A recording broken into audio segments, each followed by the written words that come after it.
Buying wait Quang के साथ हुए उस कार एक्सीडेंट के बाद मैं पिछले 6 सालों की सारी मेमोरीज खो देता हूँ, जिस पर आंख खुलते ही अचानक से मेरी एक वाइफ निकल आती है और साथ में एक बच्चा भी जो मुझे लगातार परेशान करता रहता है। कुंगिया, आप होश में आ गए क्या? कुंगिया, मेरी अभी तक शादी भी नहीं हुई है, लगता है आप लोग किसी और को पहचान रहे हैं। जिस पर सामने खड़ा आदमी कहता है कि कौर फैमिली की बड़ी बेटी मुझसे बहुत गहरा प्यार करती है, लेकिन मैं हमेशा उसके साथ बेहद कोल्ड बिहेवियर करता रहा, यहाँ तक कि अपने बच्चे की तरफ भी कभी ध्यान नहीं दिया। इस बार कौ टोंग विदेश में बिजनेस ट्रिप पर गई हुई थी, लेकिन जैसे ही उसे मेरे एक्सीडेंट की खबर मिलती है वो तुरंत अपना काम छोड़कर 10 घंटे से भी ज्यादा का सफर तय करके वापस लौट आती है, जिस पर अभी जेट लैग से ठीक से आराम भी नहीं कर पाई। और यहाँ आते ही मैं खुद अपने मुंह से उसके साथ रिश्ता होने से इनकार कर देता हूँ, जिसे सुनकर उसके दिल पर क्या बीत रही होगी ये सोचकर ही अजीब लगता है। इसके बाद डॉक्टर आकर कहता है, कुंगिया, आपकी रिपोर्ट आ गई है, आपकी मेमोरी 6 साल पहले जाकर रुक गई है। 6 साल पहले? वो तो जैसे कल की ही बात है। कल ही तो मैंने उस स्कूल ब्यूटी को प्रपोज किया था जिसे मैं 3 साल से पसंद करता था। क्या उसने हाँ बोलते ही मुझसे शादी भी कर ली? जिस पर तभी एक छोटी बच्ची मेरे पास आती है। बेबी, तुम किसी को ढूंढ रही हो? पापा अब मुझे पहचान नहीं रहे, लेकिन पहली बार पापा मुझसे इतनी सॉफ्टली बात कर रहे हैं, मेरा मन कर रहा है कि मैं उनके पास जाऊं। जिस पर मैं उस बच्ची को देखकर हैरान रह जाता हूँ। ये तो स्कूल ब्यूटी की मिनी वर्जन लग रही है, कहीं मेरी वाइफ वही निम तो नहीं? लेकिन तभी पता चलता है कि बच्ची बोल नहीं पाती। इस बच्चे को क्या हुआ है? जिस पर उसे देखकर मेरा दिल पूरी तरह मेल्ट होने लगता है और तभी मेरी नजर सामने खड़ी लड़की पर पड़ती है। ये तो कौन निम है, चेहरा बिल्कुल स्कूल डेज जैसा ही है, बस पहले से कहीं ज्यादा कोल्ड और मैच्योर लग रही है। ये 100% वही है, वही कौन निम जिसने कल ही मेरा कन्फेशन एक्सेप्ट किया था। लेकिन ये 6 साल बाद वाली नियम है। जिस पर दूसरी तरफ नियम मन ही मन सोचती है कि 6 साल पहले अभी वो सब कुछ नहीं हुआ था। उस समय अंथान अभी उससे नफरत नहीं करता था, उसके दिल में सिर्फ वही थी। तभी बच्ची पूछती है, पापा मामा, क्या आप दोनों फिर से लड़ाई कर रहे हो? जिस पर मैं शॉक्ड होकर कहता हूँ, नीम, तुम सच में 6 साल बाद वाली नीम हो? क्या हम दोनों ने सच में शादी कर ली और ये बच्ची सच में हमारी बेबी है? यह सुनते ही बच्ची खुश हो जाती है। पापा ने मुझे बेबी कहा, मैं पापा की बेबी हूँ। जिस पर मैं उसे प्यार से गोद में लेते हुए कहता हूँ, गुड गर्ल। लेकिन फिर सोचने लगता हूँ कि ये बच्ची बोल क्यों नहीं पाती। बाद में नियम से पूछना पड़ेगा। इसके बाद पास खड़ा सर्वेंट हैरानी से कहता है, क्या ये सच में वही बैड टेम्पर वाले कुंगिया हैं? ऐसा लग रहा है जैसे 6 साल पहले वाले कुंगिया वापस आ गए हों। फिर एक आदमी बताता है कि उसे कौ टोंग के पास 6 साल पहले भेजा गया था। उस समय कौ टोंग सिर्फ 18 साल की थी और तब दोनों का रिश्ता बेहद स्वीट हुआ करता था। जब उन्हें बेबी होने की खबर मिली थी तब कुंगिया खुशी से पागल हो गए थे। फिर बच्ची पैदा हुई और दोनों ने शादी भी रजिस्टर कर ली। लेकिन मैरिज सर्टिफिकेट मिलने के बाद अचानक कुंगिया पूरी तरह बदल गए। वो कौ टोंग के साथ कोल्ड बिहेवियर करने लगे, अपनी छोटी बेटी को इग्नोर करने लगे और यूनिवर्सिटी में किसी दूसरी लड़की से प्यार करने लगे। जिस पर सब लोग सोचने लगते हैं कि आज वाला कुंगिया बिल्कुल 6 साल पहले जैसा है। क्या यही उसका असली रूप है और पिछले 6 साल वाला इंसान नकली था? इसके बाद कौ टोंग पूछती है, क्या कुंगिया को सच में मेमोरी लॉस हुआ है? जिस पर सामने वाला जवाब देता है, जी। फिर वो पूछती है, जो मैंने एक्सीडेंट की इन्वेस्टिगेशन करने को कहा था उसका क्या हुआ? उसका कनेक्शन लाम म्याक म्याक से निकलता है। जिस पर पता चलता है कि लाम म्याक म्याक वही लड़की है जिससे यूनिवर्सिटी के दौरान कुंगिया प्यार करता था। इसके बाद 2 दिन गुजर जाते हैं, लेकिन निम मुझसे मिलने तक नहीं आती। मैं उसका हस्बैंड हूँ, फिर भी वो एक बार मिलने नहीं आई। कितनी हार्टलेस है। लेकिन तभी मैं अपनी बेटी के साथ खेलते हुए थोड़ा खुश हो जाता हूँ। अच्छा हुआ मेरी बेबी स्कूल के बाद मेरे पास आ जाती है। फिर मैं सोचने लगता हूँ कि ये सब कुछ बहुत अजीब है। मेरा इतना बड़ा एक्सीडेंट हुआ लेकिन मॉम डैड नहीं आए, सिस्टर नहीं आई, यहाँ तक कि मेरे दोस्त भी नहीं आए। ऐसा लग रहा है जैसे पूरी दुनिया ने मुझे छोड़ दिया हो। पहले अगर मुझे छोटी सी चोट भी लगती थी तो मॉम पूरा दिन परेशान रहती थी। ये सब बहुत गलत लग रहा है। जिस पर मैं डॉक्टर से डिस्चार्ज मांगता हूँ, डॉक्टर मुझे डिस्चार्ज कर दो, यहाँ पड़े पड़े मैं सड़ जाऊंगा। लेकिन सामने वाला कहता है, सॉरी कुंगिया, पहले कौ टोंग की परमिशन चाहिए। जिस पर मैं गुस्से में कहता हूँ, उसे कॉल करो, बोलो मैं उससे मिलना चाहता हूँ। लेकिन सर्वेंट कहता है कि कौ टोंग बाहर काम पर गई हुई है, मुझे भरोसा नहीं। कौन निम से बोलो, अगर वो अब भी मुझसे मिलने नहीं आई तो मैं उससे कभी बात नहीं करूंगा। जिस पर मुझे अपने स्कूल डेज याद आने लगते हैं। निम बचपन से ही बहुत मेहनत करती थी, दिन में पढ़ाई, रात में काम और घर जाकर अपनी बीमार दादी की देखभाल। वो खुद बहुत कम खाती थी, इतनी पतली थी जैसे कागज हो। उसे देखकर हमेशा दिल दुखता था। जिस पर मैं अक्सर उसे अपने घर डिनर के लिए ले आता था, कभी स्नैक्स देता, कभी खाना पैक करके ले जाता। बस किसी तरह चाहता था कि वो थोड़ा ज्यादा खा ले। निम ये चीज केक खाओ, नहीं खाया तो मैं तुमसे बात नहीं करूंगा। चो निम, मॉम ने ये फ्राइड बॉल्स बनाए हैं, पूरा बॉक्स तुम्हारा है, सब खत्म करना पड़ेगा वरना मैं तुमसे बात नहीं करूंगा। हर बार जब नियम ये सुनती थी कि मैं उससे बात नहीं करूंगा, वो तुरंत सारी चीजें ओबीडियंटली खा लेती थी। जिस पर मुझे उम्मीद होती है कि शायद इस बार भी वही तरीका काम कर जाए। इसके बाद सर्वेंट बताता है, जिस रात आपका एक्सीडेंट हुआ उसी रात बड़ी मिस तुरंत प्लेन पकड़कर वापस आई थी, यहाँ तक कि करोड़ों की डील भी छोड़ दी थी। फिर जब उन्होंने देखा कि आप सेफ हैं तो वो वापस फॉरेन चली गई नेगोशिएशन कंटिन्यू करने। लेकिन जैसे ही वो एयरपोर्ट पहुंची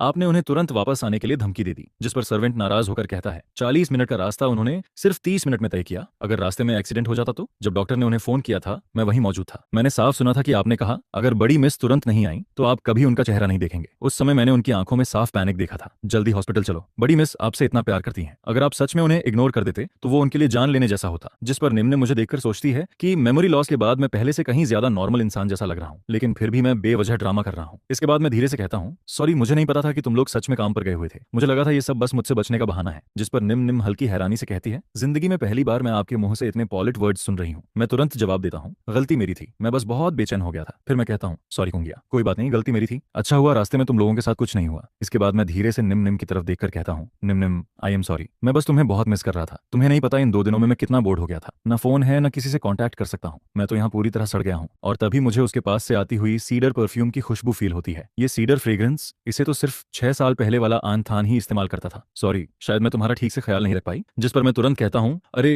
को फैमिली की बड़ी मिस को भला कौन केयरलेस कह सकता है। असल में इन 2 दिनों में जब लामथान हॉस्पिटल में एडमिट था, तब को निम निम को डर था कि मैं बोर्ड हो जाऊंगा। जिस पर उसने खास तौर पर टीवी के सारे मूवी एप्स का प्रीमियम मेंबरशिप रिचार्ज करवाया, साथ में एक केयर टेकर भी अरेंज किया ताकि वो मुझसे बातें करता रहे। लेकिन उसने जानबूझकर मुझे फोन नहीं दिया, क्योंकि उसे डर था कि कहीं मैं फिर से लाम म्याक म्याक से कांटेक्ट कुछ ना कर लूं। जिस पर मैं मुस्कुराते हुए कहता हूँ, कोई बात नहीं, तुम क्यों सॉरी बोल रही हो, तुम खुद इतनी बिजी रहती हो, ऊपर से मैं तुम्हें परेशान कर रहा हूँ। बस फोन ना होने की वजह से मैं तुमसे बातें नहीं कर पा रहा था। मेरी हर बात में सिर्फ कौ निम निम की फिक्र होती है, जिसे सुनकर आसपास खड़े लोग भी समझ जाते हैं कि आखिर कौ निम निम मुझसे इतना प्यार क्यों करती है। 6 साल पहले वाला वो चेयरफुल लामथान जो कौ निम निम से दीवानों की तरह प्यार करता था, उसे कोई भी लड़की रिजेक्ट नहीं कर सकती थी। जिस पर निम निम मन ही मन सोचती है, अनहथान फोन इसलिए मांग रहे हैं ताकि मुझसे बातें कर सकें। क्या वो सच में लाम म्याक म्याक से कांटेक्ट नहीं करना चाहते। इसके बाद मैं धीरे से कहता हूँ, निम निम, क्या मैं डिस्चार्ज हो सकता हूँ? यहाँ सच में बहुत बोरिंग लग रहा है। क्या तुम अपने इतने हैंडसम हस्बैंड को बोर्डम से मरने दोगी? बचपन से लेकर आज तक फैमिली और स्कूल के सभी लोग हमेशा मेरी लुक्स की तारीफ करते आए हैं। जिस पर जब मैं नीम नीम को पियोर्स करता था, तब मुझे खुद पर काफी कॉन्फिडेंस रहता था। को नीम नीम, मैं इतना हैंडसम हूँ फिर भी तुम्हारा दिल बिल्कुल नहीं धड़कता। चो नीम नीम, तुम ब्यूटीफुल हो और मैं हैंडसम, हम दोनों तो literally made for each other हैं। यह सुनते ही नीम नीम पूरी तफरीज हो जाती है, क्योंकि बहुत समय बाद मैं उसके साथ इतने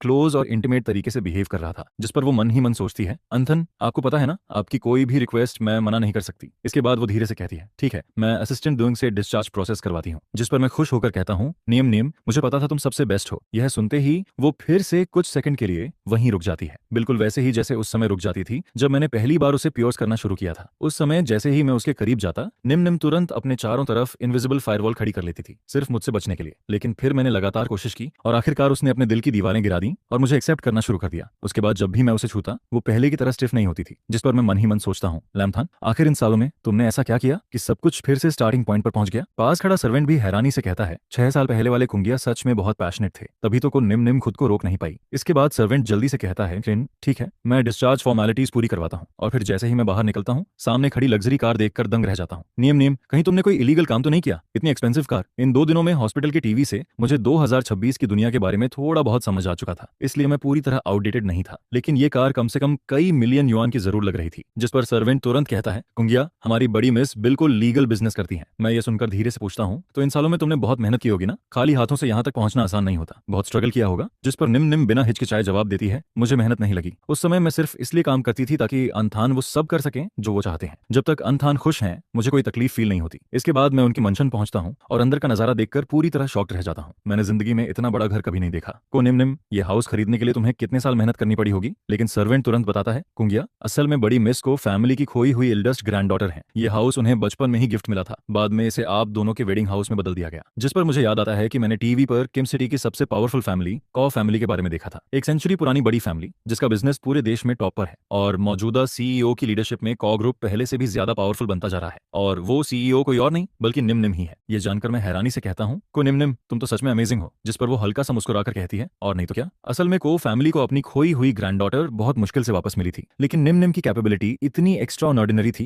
कि उसने कंपनी प्रॉफिट्स को 10% से ज्यादा बढ़ा दिया और पूरे देश की टॉप कंपनीज में कॉ ग्रुप को नंबर 1 तक पहुंचा दिया। इसके बाद मैं पूछता हूँ, तुम घर नहीं आ रही? जिस पर वो सिर्फ इतना कहती है, कंपनी में काम है। मैं तुरंत मुंह बनाते हुए कहता हूँ, कॉ फैमिली की बड़ी मिस सिर्फ 4 वर्ड्स में जवाब देती है, कितनी कोल्ड हो। जिस पर सर्वेंट समझाता है, बड़ी मिस अभी फॉरेन बिजनेस ट्रिप से लौटी हैं, उन्हें कंपनी जाकर आगे की प्लानिंग भी करनी है। मैं सिर हिलाते हुए कहता हूँ, ठीक है, रास्ते में ध्यान रखना, और हाँ, मेरे लिए नया फोन लेना मत भूलना। इसके बाद कार में बैठी नियम नियम से सर्वेंट पूछता है, बड़ी मिस, क्या आपको कुंगिया से नहीं पूछना चाहिए कि एक्सीडेंट से पहले वो सच में लाम म्याक म्याक के साथ भागने वाले थे? जिस पर नियम नियम शांत आवाज में कहती है, कुछ दिन पहले मैंने इन्वेस्टिगेट करवाया था, एक्सीडेंट वाली रात वो सच में लाम म्याक म्याक के साथ भागने जा रहे थे। ड्राइवर बहुत तेज चला रहा था, इसलिए एक्सीडेंट हो गया। लेकिन फिर वो धीरे से कहती है, अब उनकी मेमोरी चली गई है, पूछकर भी क्या फायदा। जिस पर सर्वेंट मन ही मन सोचता है, शायद ये अच्छा ही हुआ कि कुंगिया का एक्सीडेंट हो गया, कम से कम उनका टूटता हुआ मैरिज अब फिर से जुड़ता हुआ तो दिख रहा है। लेकिन फिर उसे डर भी लगने लगता है, इतनी मुश्किल से बड़ी मिस इस रिश्ते से बाहर निकलने की कोशिश कर रही थी, अब पता नहीं वो फिर कितनी गहराई तक डूब जाएंगी। इसके बाद मैं मेंशन लौट आता हूँ, कुंगिया, आखिर आप वापस आ गए, मुझे लगा था इस बार आप गए तो कभी लौट कर नहीं आएंगे। मैं हैरानी से पूछता हूँ, आप कौन है? जिस पर सामने वाला शॉक्ड होकर कहता है, कुंगिया, आप मुझे नहीं पहचानते? मैं जवाब देता हूँ, 2 दिन पहले मेरा एक्सीडेंट हुआ था, मेरी मेमोरी चली गई, मुझे सिर्फ 6 साल पहले तक की बातें याद हैं। यह सुनते ही वो मन ही मन सोचता है कि बड़ी मिस ने ये बात घर वालों से कितनी अच्छी तरह छुपाई है, किसी को कुछ पता ही नहीं चला। फिर वो धीरे से कहता है, असल में कुंगिया, आप लाम म्याक म्याक के साथ भागने जा रहे थे, तभी रास्ते में एक्सीडेंट हो गया। जिस पर मैं चौंक जाता हूँ, लाम म्याक म्याक, वो कौन है? इसके बाद वो बताता है, 3 दिन पहले आपने अपना सामान पैक कर लिया था और जाने की जिद कर रहे थे। मैंने बहुत रोकने की कोशिश की, लेकिन हिम्मत नहीं हुई। उस समय आपने कहा था कि ये जगह जेल जैसी लगती है, जहां आपका दम घुटा है। आज रात मैं लैम म्याक म्याक के पास जाऊंगा, कोई मुझे रोक नहीं सकता। यह सुनते ही मुझे एहसास होता है कि मैं सच में इन सालों की सारी बातें भूल चुका हूँ। फिर वो आदमी आगे बताता है, 4 साल पहले जब आप इस मैंशन में रहने आए थे तब ओल्ड मास्टर ने मुझे यहाँ बटलर बनाकर भेजा था, लेकिन इन 4 सालों में आप पूरी तरह बदल गए थे। बड़ी मिस के साथ आपका बिहेवियर बहुत खराब हो गया था। आप हर दिन उन्हें डांटते, ऑर्डर्स देते, उन्हें ब्लेम करते रहते, यहाँ तक कि अपनी न्यूबॉर्न बेटी तक की परवाह नहीं करते थे।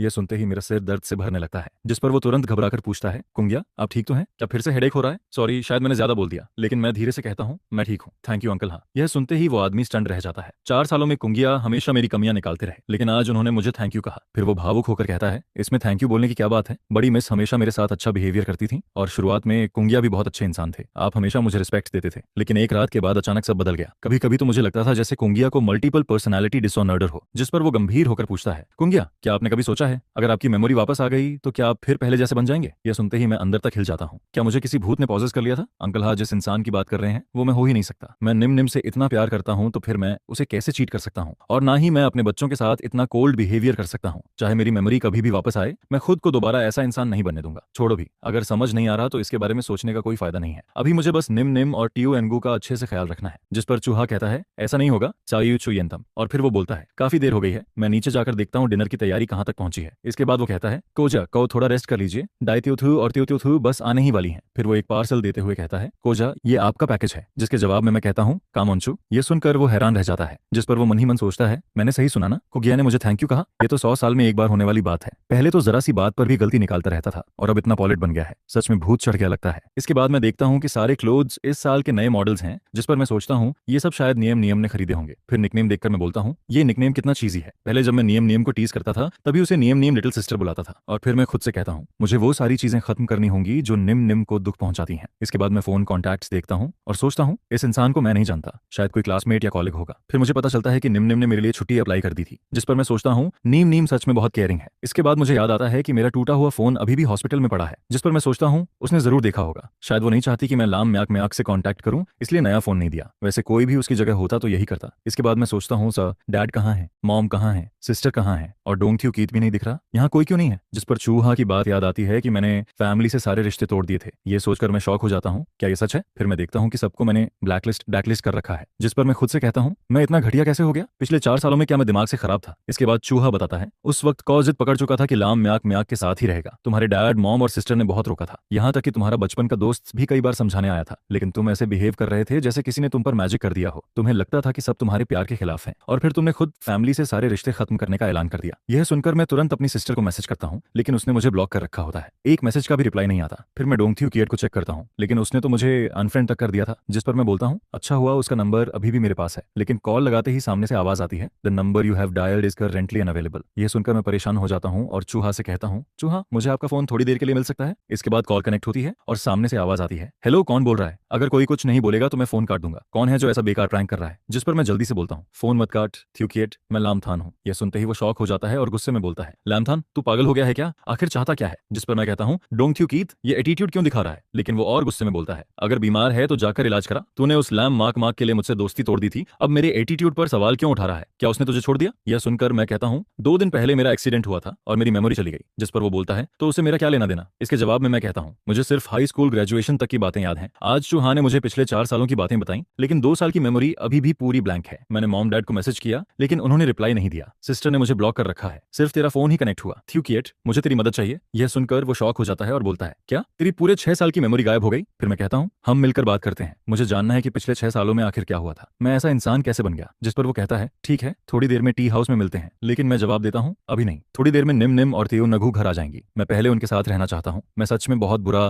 हस्बैंड और फादर रहा हूँ। यह सुनकर वो हैरान हो जाता है और पूछता है, लामथान तुझे सच में कुछ याद नहीं? क्योंकि पिछले कई सालों में मैं कभी घर पर वाइफ और डॉटर का इंतजार नहीं करता था। फिर वो कहता है, चल ठीक है, कल सैटरडे है, कल मिलते हैं। जिसके जवाब में मैं कहता हूँ, ठीक है, और हाँ मेरी फ्रेंड रिक्वेस्ट एक्सेप्ट कर लेना। इसके बाद टीयू एनगू घर लौटी है और मैं उसका बैग पकड़ लेता हूँ, जिस पर वो खुशी से बोलती है, पापा इतने जेंटल हैं, पापा बहुत अच्छे हैं। ये देखकर मैं सोचता हूँ, मैंने सिर्फ उसका बैग पकड़ा और वो इतनी खुश हो गई। फिर मैं निम निम से पूछता हूँ, क्या हुआ? जिसके जवाब में वो बोलती है, कुछ नहीं, लेकिन अंदर ही अंदर जेलस हो रही होती है, क्योंकि उसे लगा था कि मैंने उसे बेबी कहा है। इसके बाद डिनर तैयार हो जाता है, जिस पर मेड कहती है, कोगिया दाई तियोथुर डिनर रेडी है। मैं टेबल देखकर बोलता हूँ, ये सब मेरी फेवरेट डिशेज हैं। फिर मैं तियो नगू को सी फूड देने लगता हूँ और बोलता हूँ, बेबी ये क्रैब मीट टेस्ट करो, बहुत टेस्टी है। लेकिन तभी नियम नियम तुरंत बोलती है, तियो नगू को सी फूड एलर्जी है। ये सुनकर मैं शॉक हो जाता हूँ और तुरंत बोलता हूँ, सॉरी मुझे नहीं पता था। सच में नहीं पता था। फिर मैं खुद से सोचता हूँ, और सही बात तो यह है कि मुझे टीओ एनगू के बारे में कुछ भी नहीं पता। इसके बाद नियन नियन गुस्से में बोलती है, जब तुम्हें पता था कि उसे एलर्जी है, फिर टेबल पर सी फूड क्यों है? पहले तुम कहते थे कि तुम्हें सी फूड सबसे ज्यादा पसंद है और हर मील में सी फूड होना चाहिए। मैंने कहा था कि टीओ एनगू को एलर्जी है, लेकिन तुमने कहा था उसे तुम्हें क्या फर्क पड़ता है। तुमने तो चूहा को नौकरी से निकालने की धमकी तक दे दी थी। यह सुनकर मैं गिल्ट में डूब जाता हूँ और टीओ एनगू से कहता हूँ, बेबी आई एम सॉरी, ये पापा की गलती है। मैं प्रॉमिस करता हूँ कि आगे से ऐसा कभी नहीं होगा। जिस पर निम निम मुझे ध्यान से देखने लगती है। वो ये बातें जानबूझकर बोल रही थी ताकि मेरा रिएक्शन देख सके, लेकिन मेरे चेहरे पर उसे सिर्फ गिल्ट और रिग्रेट दिखता है, कोई बुरी नीयत नहीं। फिर टीएनू स्माइल करते हुए बोलती है, टीएनू पापा से कभी नाराज नहीं होगी। इसके बाद मैं एन से कहता हूँ, मैं तुम दोनों का अच्छे से ख्याल रखूंगा, चलो खाना खाते हैं। लेकिन अंदर ही अंदर मैं सोचता हूँ, निम निम अब मुझ पर भरोसा नहीं करती। वो मुझसे बहुत कॉशियस रहती है। शायद हाई स्कूल वाले फायरवॉल से भी ज्यादा मजबूत दीवार बना ली है उसने, लेकिन मैं उसे फिर से प्यार करने पर मजबूर कर दूंगा। इसके बाद रात के 8 बज जाते हैं, लेकिन नीम नीम अभी भी ओवरटाइम कर रही होती है, जिस पर मैं उसके कमरे के बाहर जाकर पूछता हूँ, नीम नीम क्या मैं अंदर आ सकता हूँ? वो पूछती है, क्या बात है? फिर मैं उसके लिए मिल्क लेकर जाता हूँ और बोलता हूँ, ये मिल्क पी लो, अभी गर्म है। लेकिन यह देखकर वो सस्पिशियस हो जाती है और बोलती है, इस बार इसमें क्या मिलाया है? फिर गुस्से में कहती है, लैमथान इस बार एक्टिंग भी नहीं कर रहे। जैसे ही तुम्हें पता चला कि मुझे नया प्रोजेक्ट मिला है, तुम ड्रग मिला हुआ मिल्क लेकर आ गए ताकि मैं बेहोश हो जाऊं और तुम ऑफिस में घुसकर बिजनेस सीक्रेट्स चुराकर उस लैम म्याक म्याक को दे सको। यह सुनकर मैं तुरंत बोलता हूँ, मैंने इसमें कुछ नहीं मिलाया, ये सिर्फ एक ग्लास मिल्क है, मैं बस देख रहा था कि तुम बहुत टायर्ड हो। इसके बाद मैं उसके स्टडी रूम में जाता हूँ और शॉक्ड होकर बोलता हूँ, ये तो डैड की स्टडी रूम से भी 2 गुना बड़ा है। फिर मैं निमनिम से कहता हूँ, मुझे नहीं पता तुम जिस बात का जिक्र कर रही हो वो कब की है, लेकिन हाई स्कूल वाला लामथान ऐसा इंसान नहीं था। आगे से मैं कभी भी तुम्हें और टीओ एनगू को हर्ट नहीं करूंगा। अब से हम अच्छे से रहेंगे, ठीक है? जिस पर वो हैरानी से पूछती है, तुमने अभी मुझे क्या कहा? मैं स्माइल करते हुए बोलता हूँ, बेबी क्या तुम्हें पसंद नहीं आया? फिर मैं कहता हूँ, शाम को जब टीओ एनगू घर आई थी तब मैंने उसे भी बेबी कहा था, क्या तुम्हें तुम्हें लगा मैं तुम्हें बुला रहा था? यह सुनकर वो तुरंत मना कर देती है, नहीं। जिस पर मैं हंसते हुए बोलता हूँ, मुझे पता था तुम डिनाई करोगी, मुंह से चाहे कुछ भी कहो, लेकिन अंदर से तो तुम बहुत खुश हो रही हो। लेकिन वो फिर भी एटीट्यूड दिखाते हुए बोलती है, ऐसी कोई बात नहीं है, अगर मैंने कहा नहीं तो मतलब नहीं। जिस पर नियम नियम शर्माते हुए बोलती है, किसने कहा था कि तुम मुझे इतना पैम्पर करो? इसके जवाब में लमथान मुस्कुराते हुए कहता है, नियम नियम तुम और तियुंगू दोनों ही मेरे बेबी हो, समझी? फिर वो अंदर ही अंदर सोचने लगता है, अब मुझे समझ आ गया कि मेरा कार एक्सीडेंट क्यों हुआ था। निम निम की करंट एबिलिटी से एक्सीडेंट की वजह पता करना कोई मुश्किल बात नहीं है, लेकिन आज तक उसने खुद इस टॉपिक को शुरू नहीं किया। अगर हम इस बात को साफ नहीं करेंगे तो ये हमारे दिलों में चुभने वाले कांटे की तरह हमेशा रह जाएगा और फिर ये हमारे बीच ऐसी खाई बन जाएगी जिसे कभी पार नहीं किया जा सकेगा। जिस पर निम निम धीरे से बोलती है, तो तुम यहाँ मेरा मजाक उड़ाने आए हो? और फिर वो दुखी होकर कहती है, मैं सच में कितनी बेवकूफ हूँ, तुम बस एक स्माइल दे देते हो और मैं फिर से खुश होकर खुद ही तुम्हारे पास चली आती हूँ। यह सुनकर लामथान तुरंत बोलता है, ऐसा नहीं है निम निम, मैंने कभी अपना दिल नहीं बदला। मुझे खुद नहीं पता कि उस वक्त अचानक मैं किसी और को क्यों पसंद करने लगा। मैं इस चीज को समझा भी नहीं पा रहा, सच में बहुत अजीब लगता है। फिर वो आगे कहता है, मैंने को निम निम से इतने साल प्यार किया, लेकिन फिर अचानक ना जाने क्यों किसी और की तरफ अट्रैक्ट हो गया। लेकिन निम निम, शुरू से आखिर तक मैं सिर्फ तुमसे प्यार करता हूँ। पिछले कुछ सालों में जो भी अजीब चीजें हुई हैं, मैं सबकी सच्चाई पता लगाऊंगा। यह सुनकर निम निम की आंखें भर आती हैं और वो पूछती है, अंथन क्या मैं अभी भी तुम पर भरोसा कर सकती हूँ? जिस पर लमथन उसकी तरफ देखते हुए कहता है, सलाम तो नियम नियम, 24 साल वाले लमथन पर तुम भरोसा ना भी करो, लेकिन 18 साल वाला लमथन तुम्हें कभी धोखा नहीं देगा, समझी? इसके बाद वो थोड़ा एक्टिंग करते हुए बोलता है, चो नियम नियम, मैं अभी अभी उठाऊं और सब कुछ ऐसा हो गया, ऊपर से तुम मेरे साथ ऐसा बिहेवियर कर रही हो, मुझे बहुत हर्ट हो रहा है। यह सुनकर नियम नियम तुरंत सॉफ्ट पड़ जाती है और धीरे से बोलती है, ठीक है मेरी गलती है। फिर लामथान प्यार से कहता है, नियम नियम बहुत देर हो गई है, अब जाकर रेस्ट करो, अब तुमको फैमिली की इल्डस मिस हो, तुम्हें इतना हार्ड वर्क करने की जरूरत नहीं है। जिस पर वो मुस्कुराकर जवाब देती है, लेकिन मैं चाहती हूँ कि अन्न मिलांगवा थान वो सब कर सके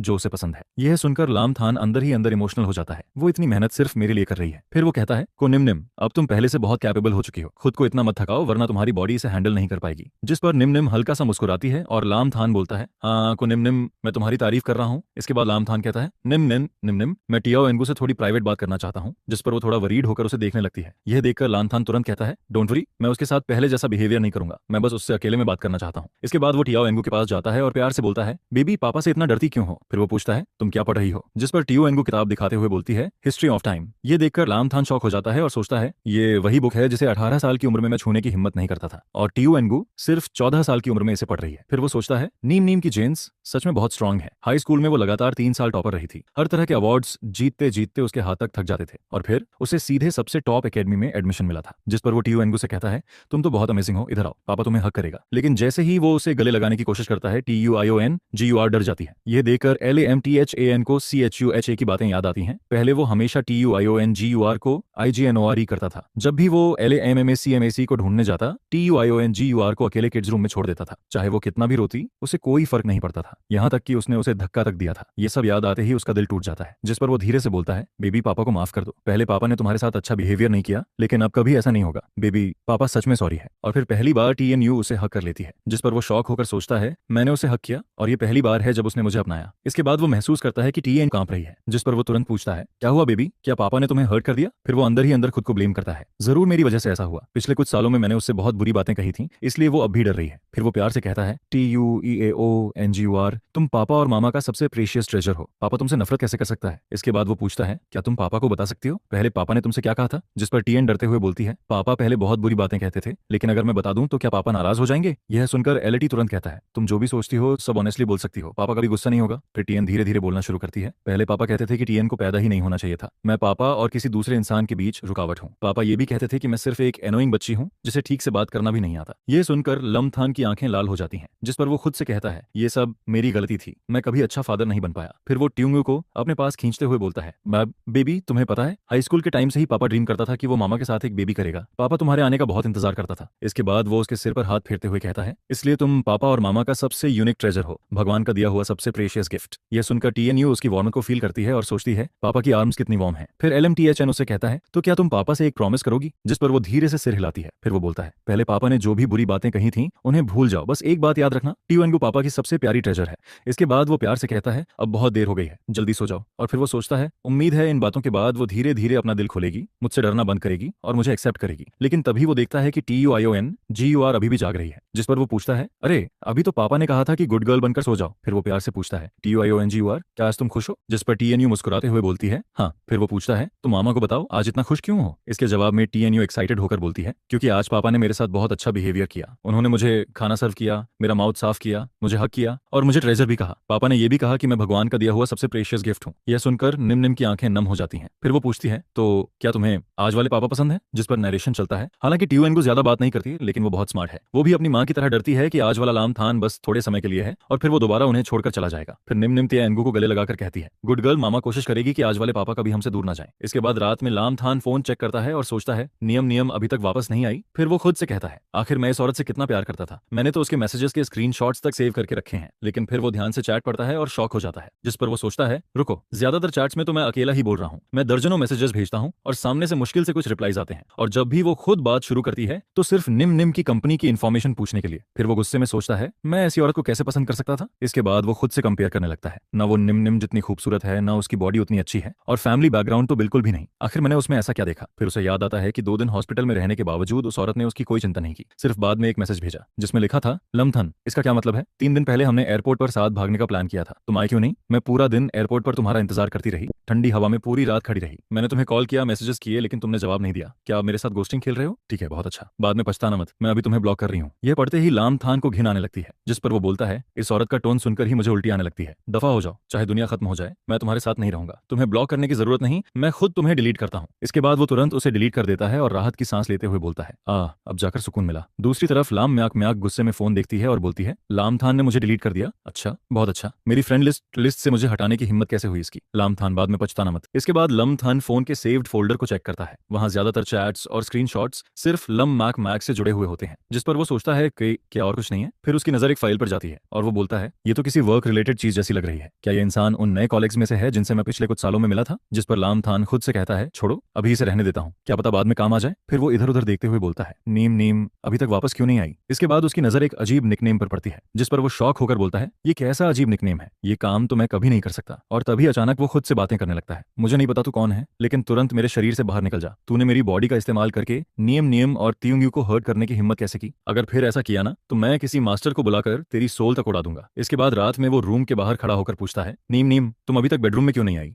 जिस पर नीम शांत आवाज में बोलती है, मैं लिविंग रूम में सोती हूँ, हम काफी समय से अलग अलग रूम्स में सो रहे हैं। यह सुनते ही लम्थन हैरान रह जाता है, अलग रूम्स? हम हस्बैंड वाइफ फिर अलग कैसे सो सकते हैं? इसके बाद वो उसके पास जाकर बोलता है, मैं तुम्हारे साथ सोने आया हूँ। यह सुनकर नियम का दिल तेजी से धड़कने लगता है, क्योंकि बहुत समय हो गया था जब लम्थन उसके इतना करीब आया हो। फिर लम्थन मुस्कुराकर कहता है, अब हम हस्बैंड वाइफ हैं तो एक ही बेड पर सोना नॉर्मल बात है ना? जिस पर नियम घबराकर बोलती है, अंथन ऐसा मत करो। लेकिन तभी लम्थन उसके करीब आकर धीरे से कहता है, नियम तुमसे बहुत अच्छी खुशबू आ रही है। और फिर वो अंदर ही अंदर सोचता है, मैं अभी पूरी तरह निम की खुशबू से घिरा हुआ हूँ, अभी मैं सच में बहुत खुश हूँ। इसके बाद वो अचानक बोलता है, मुझे वो मास्टर बेडरूम बिल्कुल पसंद नहीं है, वहाँ एक अजीब सी फीलिंग आती है। जब भी सोचता हूँ कि उसी रूम में रहते हुए मैं 4 साल तक किसी दूसरी औरत को पसंद करता रहा तो मुझे खुद से घिन आने लगती है। यह सुनकर निम शॉक होकर पूछती है, अनथान तुम क्या कह रहे हो? जिस पर वो तुरंत बोलता है, निम चलो हम मास्टर बेडरूम को रेनोवेट करते हैं, अंदर जो चीजें बिक सकती हैं उन्हें बेच देंगे, जो नहीं बिकेंगी उन्हें फेंक देंगे, मुझे वहाँ की कोई चीज पसंद नहीं है, सब साफ होने के बाद हम फिर से वहाँ साथ रहेंगे, कल मैं चूहा से कह दूंगा। फिर वो प्यार से बोलता है, नियम बहुत रात हो गई है, जल्दी लेट जाओ, अब सोने का टाइम हो हो गया, जिस पर नीम नीम शर्माते हुए बोलती है, मैं पहले नहा कर आती हूँ, तुम सो जाओ। यह सुनकर लम्थान हंस देता है और धीरे से बोलता है, नीम नीम गुड नाइट। इसके बाद अगली सुबह वो देर तक सोता रहता है और फिर आंख खुलते ही खुश होकर सोचता है, वाह आज तो सीधे 9:30 तक सो गया। कुछ दिन पहले तक कॉलेज एंट्रेंस एग्जाम की वजह से रोज रात 12 बजे सोता था और सुबह 5 बजे उठ जाता था। अब बिना अलार्म के खुद उठ रहा हूँ, कितना अच्छा लग रहा है। तभी निम निम तैयार होकर बाहर जाने लगती है और बोलती है, आनथान मैं ऑफिस जा रही हूँ, बेडरूम रेनोवेशन के बारे में मैंने चूहा को बता दिया है, कोई जरूरत हो तो कॉल कर लेना। जिस पर लामथान तुरंत रिप्लाई करता है, तुआन लेन बाशा, आदेश मिल गया मेरी वाइफ, लव यू। यह मैसेज देखते ही निम निम का दिल जोर से धड़कने लगता है।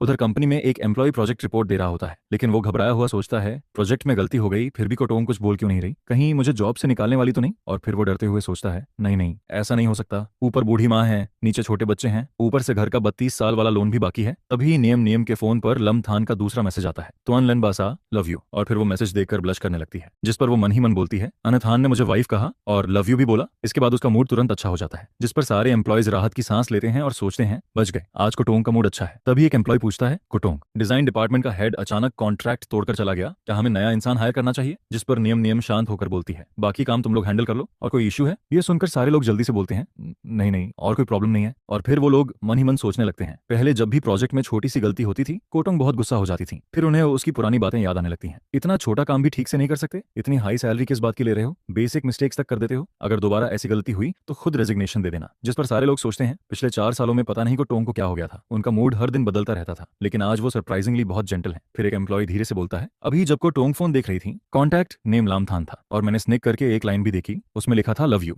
यह सुनकर बाकी लोग तुरंत समझ जाते हैं, ओह इसलिए आज कोटोंग इतनी खुश हैं, चाहे 4 सालों में उनका रिलेशनशिप कितना भी खराब क्यों ना हुआ हो, लेकिन कॉगिया की जगह उनके दिल में कभी नहीं बदली। इसके बाद सीन घर पर शिफ्ट होता है। लामथान उठकर पूछता है, त्याओनगू घर पर नहीं है, जिस पर चूहा जवाब देता है, कोगिया त्याओथू हर सैटरडे साइकोलॉजिकल काउंसलिंग के लिए जाती है। यह सुनकर लामथान चौंक जाता है, साइकोलॉजिस्ट। जिस पर चूहा धीरे से कहता है, असल में TUIETHU छोटी उम्र से म्यूट नहीं थी, जब वो लगभग 1 साल की थी तब उसका पहला वर्ड पापा था और दूसरा मामा। यह सुनकर लामथान बेचैन हो जाता है और पूछता है, फिर बाद में क्या हुआ। जिस पर चूहा भारी आवाज में बोलता है, 3 साल की उम्र के बाद TUIUTHUR ने बोलना बंद कर दिया। जब हमने जांच की तो CCTV फुटेज में पता चला कि आपने कई बार उसे स्टोरेज रूम में अकेला बंद किया था और फिर उसे वहीं छोड़कर चले जाते थे। यह सुनते ही LAMTHAN का चेहरा सफेद पड़ जाता है। फिर CHUHA आगे कहता है, और वही पहली बार था जब चोड़ाई त्यूथू आप पर बहुत ज्यादा गुस्सा हुई थी। जिस पर लम्थान कांपती आवाज में पूछता है, फिर मैंने क्या कहा था। चूहा धीरे से जवाब देता है, आपने कहा था कि अगर डिवोर्स नहीं किया तो आप हमेशा त्यूंगू के साथ ऐसा ही बिहेवियर करेंगे। यह सुनकर लम्थन पूरी तरह टूट जाता है। फिर चूहा कहता है, उस वक्त डाई त्यूथू ऐसी लग रही थी जैसे पूरी तरह बिखर जाएंगी। 2 साल हो गए लेकिन वो सीन आज भी मेरी आंखों के सामने है। इसके बाद वो भावुक होकर कहता है, कुजा डाई त्यूथू आपसे बहुत प्यार करती हैं, त्यूंगू से भी।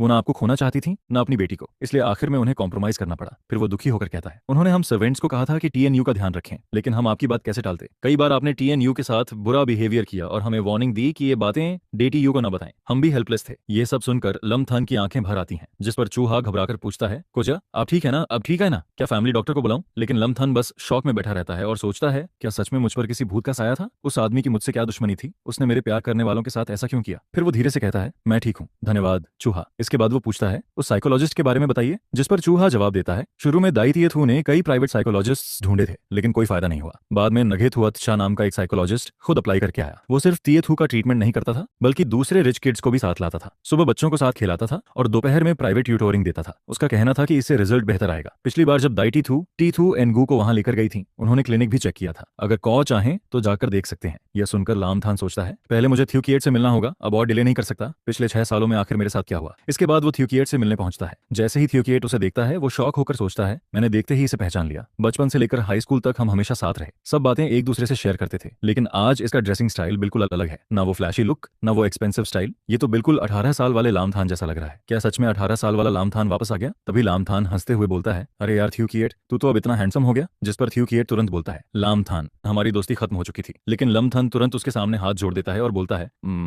मत कर यार, मेरी गलती थी, सच में गलती थी। ये देखकर थ्यूकिएट पूरी तरह कंफ्यूज हो जाता है और पूछता है, तुझे सच में मेमोरी लॉस हुआ है। जिस पर लम्थान हाथ उठाकर बोलता है, मैं आसमान की कसम खाता हूँ, अगर मैंने आधा शब्द भी झूठ बोला हो तो ऊपर वाला अभी के अभी मुझ पर बिजली गिरा दे। अभी मुझे बस इतना याद है कि हम दोनों ने कॉलेज एंट्रेंस एग्जाम खत्म होने के बाद साथ में BBQ खाने का प्लान बनाया था। जिस पर वो कहता है, चल ठीक है, तेरे इस 18 साल वाले चेहरे की वजह से अभी के लिए तुझे माफ कर देता हूँ। इसके बाद वो पूछता है, लेकिन आखिर हम दोनों ने रिश्ता तोड़ा ही क्यों था, हमारी दोस्ती तो बचपन से थी, फिर ऐसा क्या हो गया था। जिस पर दूसरा कहता है, क्या ये सब तेरी उस सुंदर लड़की लिन मोमो की वजह से नहीं हुआ था। और वो दूसरा लड़का, उसका नाम क्या था, सुमिन। जिस पर उसे अचानक याद आता है कि क्या वही इंसान उसके फोन में सुसिमिंग नाम से सेव था। इसके बाद उसे 6 साल पुरानी बातें याद आने लगती हैं। कॉलेज एंट्रेंस एग्जाम खत्म होने के बाद उसने और गु नियानयान ने ऑनफिशियली रिलेशनशिप शुरू किया था। उसी समय दोनों को यूनिवर्सिटी से एडमिशन लेटर भी मिला था। गु नियानियन उस साल की टॉपर बनी थी, जिस पर मीडिया में उसकी खबर हर जगह फैल गई थी। फिर गु फैमिली को पता चलता है कि गु नियानियन ही उनकी सालों पहले खोई हुई असली पोती है, जिसके बाद वो लोग उसे वापस अपने घर ले आते हैं। उस साल समर वेकेशन खत्म होने से पहले उनकी क्लास रियूनियन होती है, जिस पर ज्यादा शराब पीने के बाद वो और ग्यू नियानन बेबी बनाने वाला काम कर बैठते हैं। इसके बाद ग्यू नियानन प्रेग्नेंट हो जाती है। यूनिवर्सिटी शुरू होने के 1 महीने बाद दोनों को इस बात का पता चलता है और यह सुनकर दोनों बुरी तरह घबरा जाते हैं। उन्हें समझ नहीं आता कि क्या करें, इसलिए आखिरकार दोनों अपने परिवार वालों को सब सच बता देते हैं। गु फैमिली को इस रिश्ते से कोई दिक्कत नहीं होती, लेकिन उसकी बड़ी बहन उसे बहुत बुरी तरह पीटती है, जिसके बाद दोनों फैमिलीज यह देखकर कि दोनों बच्चे को रखना चाहते हैं, उन्हें 1 साल का ब्रेक लेने का फैसला करवाती हैं। फिर दोनों नए घर में शिफ्ट हो जाते हैं और वहीं लिटिल यू का जन्म होता है। दोनों शादी भी रजिस्टर कर लेते हैं और सोचते हैं कि ग्रेजुएशन के बाद प्रॉपर वेडिंग करेंगे। लेकिन फिर एक दिन अचानक वो पूरी तरह बदलने लगता है, जिस पर वो गूज नियाननियन की क्लासमेट लिन मोमो से प्यार करने लगता है। साथ ही उसकी मुलाकात डिजाइन डिपार्टमेंट वाले सिमिंग से भी होती है और तभी से उन दोनों की पहचान शुरू हुई थी। इसके बाद उसका दोस्त कहता है, मैंने तुझे कितनी बार समझाया था कि लिन मोमो से दूर रह, लेकिन तूने मेरी एक नहीं सुनी। उल्टा तुझे लगता था कि मैं तेरे ट्रू लव के बीच आ रहा हूँ। फिर धीरे धीरे हम दोनों दूर होते गए और आखिर में तूने खुद फ्रेंडशिप खत्म करने की बात कही। उसके बाद से हमारा कोई कॉन्टैक्ट नहीं रहा। यह सुनकर वो शॉक्ड होकर कहता है, धत तेरे की, क्या वो बेवकूफ इंसान सच में मैं था? जिस पर दोस्त कहता है, शुरुआत में मुझे और गुनियानियन को लगा था कि शादी के बाद तू डिप्रेशन में चला गया है, इसलिए इतना बदल गया। पहले हम दोनों तुझे टॉलरेट करते रहे,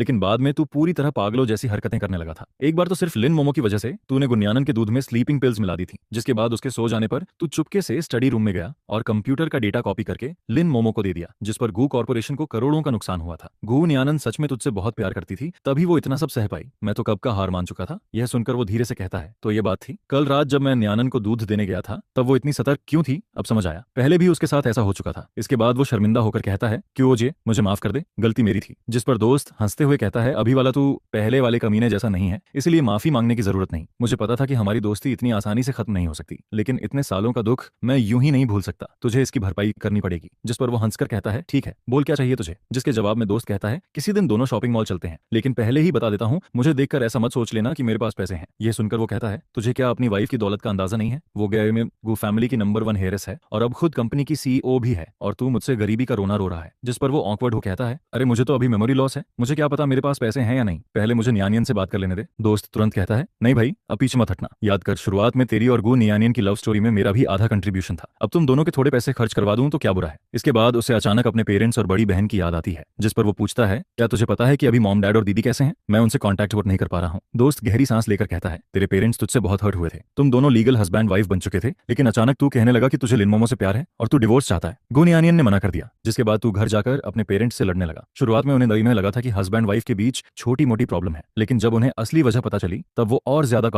नन और लिटिल यू का ख्याल रखने लगे। यह देखकर तूने उन्हीं पर जहरीले शब्द बोलने शुरू कर दिए और फिर उनसे भी रिश्ता तोड़ लिया। कई सालों से तू उनसे मिलने तक नहीं गया। यह सुनकर वो खुद पर यकीन नहीं कर पाता और कहता है, क्या मैंने सच में इतनी घटिया हरकतें की थी? चाओजे, क्या मुझे किसी भूत ने पकड़ लिया था? जिस पर दोस्त कहता है, और क्या, जब तू अचानक इतना बदल गया था तब गु नियानियन तुझे बड़े बड़े हॉस्पिटल्स तक लेकर गई थी, लेकिन हर डॉक्टर यही कहता था कि तू बिल्कुल नॉर्मल है, बस किसी बाबा को बुलाकर भूत भगाना ही बाकी रह गया था। यह सुनते ही वो बेचैन होकर कहता है, नहीं, मुझे अभी घर जाकर मॉम डैड से मिलना होगा। जिस पर दोस्त उसे रोकते हुए कहता है, कहाँ जाएगा? जब तुम दोनों बीजिंग में पढ़ने आए थे और गु नियानियन प्रेग्नेंट हुई थी तब तेरे पेरेंट्स ने अपना काम तक यहीं शिफ्ट कर लिया था, ताकि फुर्सत में वो तुम दोनों का ख्याल रख सकें। यह सुनकर वो डरते हुए कहता है, पता नहीं वो मुझे माफ करेंगे भी या नहीं। जिसके जवाब में दोस्त कहता है, कोशिश किए बिना कैसे पता चलेगा, इतने सालों से मैं अक्सर उनसे मिलने जा रहा हूँ, हर बार वो तेरे बारे में पूछते थे, इससे साफ पता चलता है कि वो आज भी तुझे बहुत याद करते हैं। इसके बाद दरवाजे के बाहर से आवाज आती है, कौन है बाहर? यह आवाज जानी पहचानी भी लगती है और अजनबी भी, पहले जैसी मजबूत नहीं रही थी, बल्कि वक्त की थकान उसमें साफ सुनाई देती है। जिस पर वो जल्दी से कहता है, पापा मैं लिन चेन हूँ। यह सुनते ही अंदर से आवाज आती है, अरे सुनती हो, जल्दी बाहर आओ, बेटा वापस आ गया है। जिस पर उसकी माँ शॉक्ड होकर कहती है, क्या सच में आहचेन वापस आ गया? लेकिन वो तो 3 सालों से घर तक नहीं आया था, फिर अचानक कैसे लौट आया? इसके बाद उसकी बहन गुस्से में कहती है, तुझे वापस आने की क्या जरूरत थी? इस घर में तेरे जैसे बेदिल इंसान के लिए कोई जगह नहीं है। जिस पर वो तुरंत कहता है, मॉम डैड, 2 दिन पहले मेरा कार एक्सीडेंट हो गया था। यह सुनते ही उसकी माँ घबरा जाती है और पूछती है, एक्सीडेंट? अस्पताल गए थे ना, डॉक्टर ने क्या कहा? कोई प्रॉब्लम तो नहीं हुई? जिस पर वो कहता है, मैं ठीक हूँ मॉम, बस मेरी मेमोरी चली गई है, अभी मुझे सिर्फ 18 साल की उम्र तक की बातें याद हैं। मॉम डैड, मुझे माफ कर दीजिए, मैंने बहुत सारी गलतियां की जिससे आप दोनों को बहुत दुख पहुंचा। यह सुनकर उसकी माँ की आंखें भर आती हैं और वो कहती है, अगर तेरी मेमोरी वापस नहीं जाती तो क्या तू पूरी जिंदगी हमसे मिलने भी नहीं आता? जिस पर वो मन ही मन सोचता है, अगर मेमोरी लॉस नहीं होता तो शायद वो असली शरीर पर कब्जा करने वाला इंसान और भी बुरे काम करता, लेकिन ये बातें वो बाहर नहीं कह सकता था, इसलिए पहले माँ को मनाना जरूरी था। फिर वो धीरे से कहता है, ऐसा कैसे हो सकता है? आप दोनों मेरे लिए सबसे इंपॉर्टेंट लोग हो। 6 साल कोई छोटा वक्त नहीं होता, इंसान की जिंदगी में कितनी बार 6 साल आते हैं। इसके बाद वो अपने पेरेंट्स से कहता है, अब से मैं हमेशा आप दोनों के पास रहूंगा और आपकी देखभाल करूंगा। जिस पर उसकी माँ कहती है, इस लड़के को बस मीठी बातें बनानी आती हैं। फिर वो अपने पति से कहती है, जल्दी से मियाओ म्याओ म्याओ को मैसेज करो और बोलो घर आ जाए, इतनी बड़ी बात हुई है, उसे भी पता चलना चाहिए कि लिन चेन वापस आ गया है। जिस पर उसके पिता कहते हैं ठीक है अभी मैसेज करता हूँ। इसके बाद वो अपनी माँ के पास जाकर कहता है मॉम क्या खाना बना रही हो, और फिर अचानक एक्साइटेड होकर कहता है क्या मशरूम चिकन स्ट्यू भी बना रही हो, बहुत साल हो गए आपका बनाया वो खाना खाए हुए। जिस पर उसकी माँ मुस्कुराकर कहती है अच्छा ठीक है अभी बना देती हूँ। कुछ देर बाद उसकी बहन घर पहुंचती है, जिस पर वो उसे देखकर कहती है शुरुआत में जब डैड ने कहा कि लिन चेन वापस आ गया है तब मुझे यकीन ही नहीं हुआ, सच में तू ही है। कुछ दिन पहले तक तो तू मुझे 20 साल का लड़का लगता था और अब अचानक 26 साल का हो गया। जिस पर वो मजाक में कहता है दीदी आप सच में बेवकूफ हो। यह सुनते ही उसकी बहन तुरंत उसे मारने दौड़ती है और कहती है दफा हो जा, बेवकूफ तू है, मेमोरी लॉस का बहाना बना रहा है, सिर्फ 6 साल पुरानी बातें भूल गया है। वाह। इसके बाद वो फिर कहती है मुझे तो लगता है तुझे इस एक्सीडेंट के बाद दोबारा नया इंसान बन जाना चाहिए था। यह सुनकर वो मन ही मन सोचता है वही पुराना अंदाज, वही जहरीली जुबान, दीदी बिल्कुल नहीं बदली। फिर वो तुरंत माँ के पीछे छिपते हुए कहता है मॉम देखो ना, दीदी आते ही मुझे डांटना शुरू कर दी। जिस पर उसकी माँ दोनों को डांटते हुए कहती है तुम दोनों पहले चुप हो जाओ, नहीं तो अभी दोनों की पिटाई कर दूंगी। यह सुनकर उसकी बहन गुस्से में कहती है आप हमेशा इसे ही सिर पर चढ़ाती हो, संभाल कर रखना इसे, कहीं फिर से इसका दिमाग खराब ना हो जाए। जिस पर वो हंसते हुए कहता है देखा मॉम, दुनिया में सिर्फ आप ही मुझसे सबसे अच्छा प्यार करती हो। इसके बाद उसकी बहन उसे ध्यान से देखकर धीरे से कहती है तो तू सच में वापस आ गया। जिस पर वो मुस्कुराकर जवाब देता है हाँ दीदी मैं वापस आ गया, क्या आपने मुझे मिस किया था। यह सुनकर उसकी बहन तुरंत कहती है मिस तेरे सिर को किया था। फिर वो अचानक पूछती है और बता तेरे और गुन यानयन के बीच अब कुछ ठीक हुआ या नहीं। इसके बाद वो पुराने दिनों को याद करते हुए कहती है मुझे अभी भी याद है स्कूल के समय तू कैसे गुन यानियन के पीछे पीछे घूमता रहता था। जिस पर उसकी माँ हंसते हुए कहती है हाँ गुन यानियन तो 10वीं क्लास से ही तुझ पर दिल हार चुकी थी, मैंने तभी तुझसे कहा था कि उस लड़की का दिल कभी मत तोड़ना। यह सुनकर वो शॉक्ड होकर कहता है क्या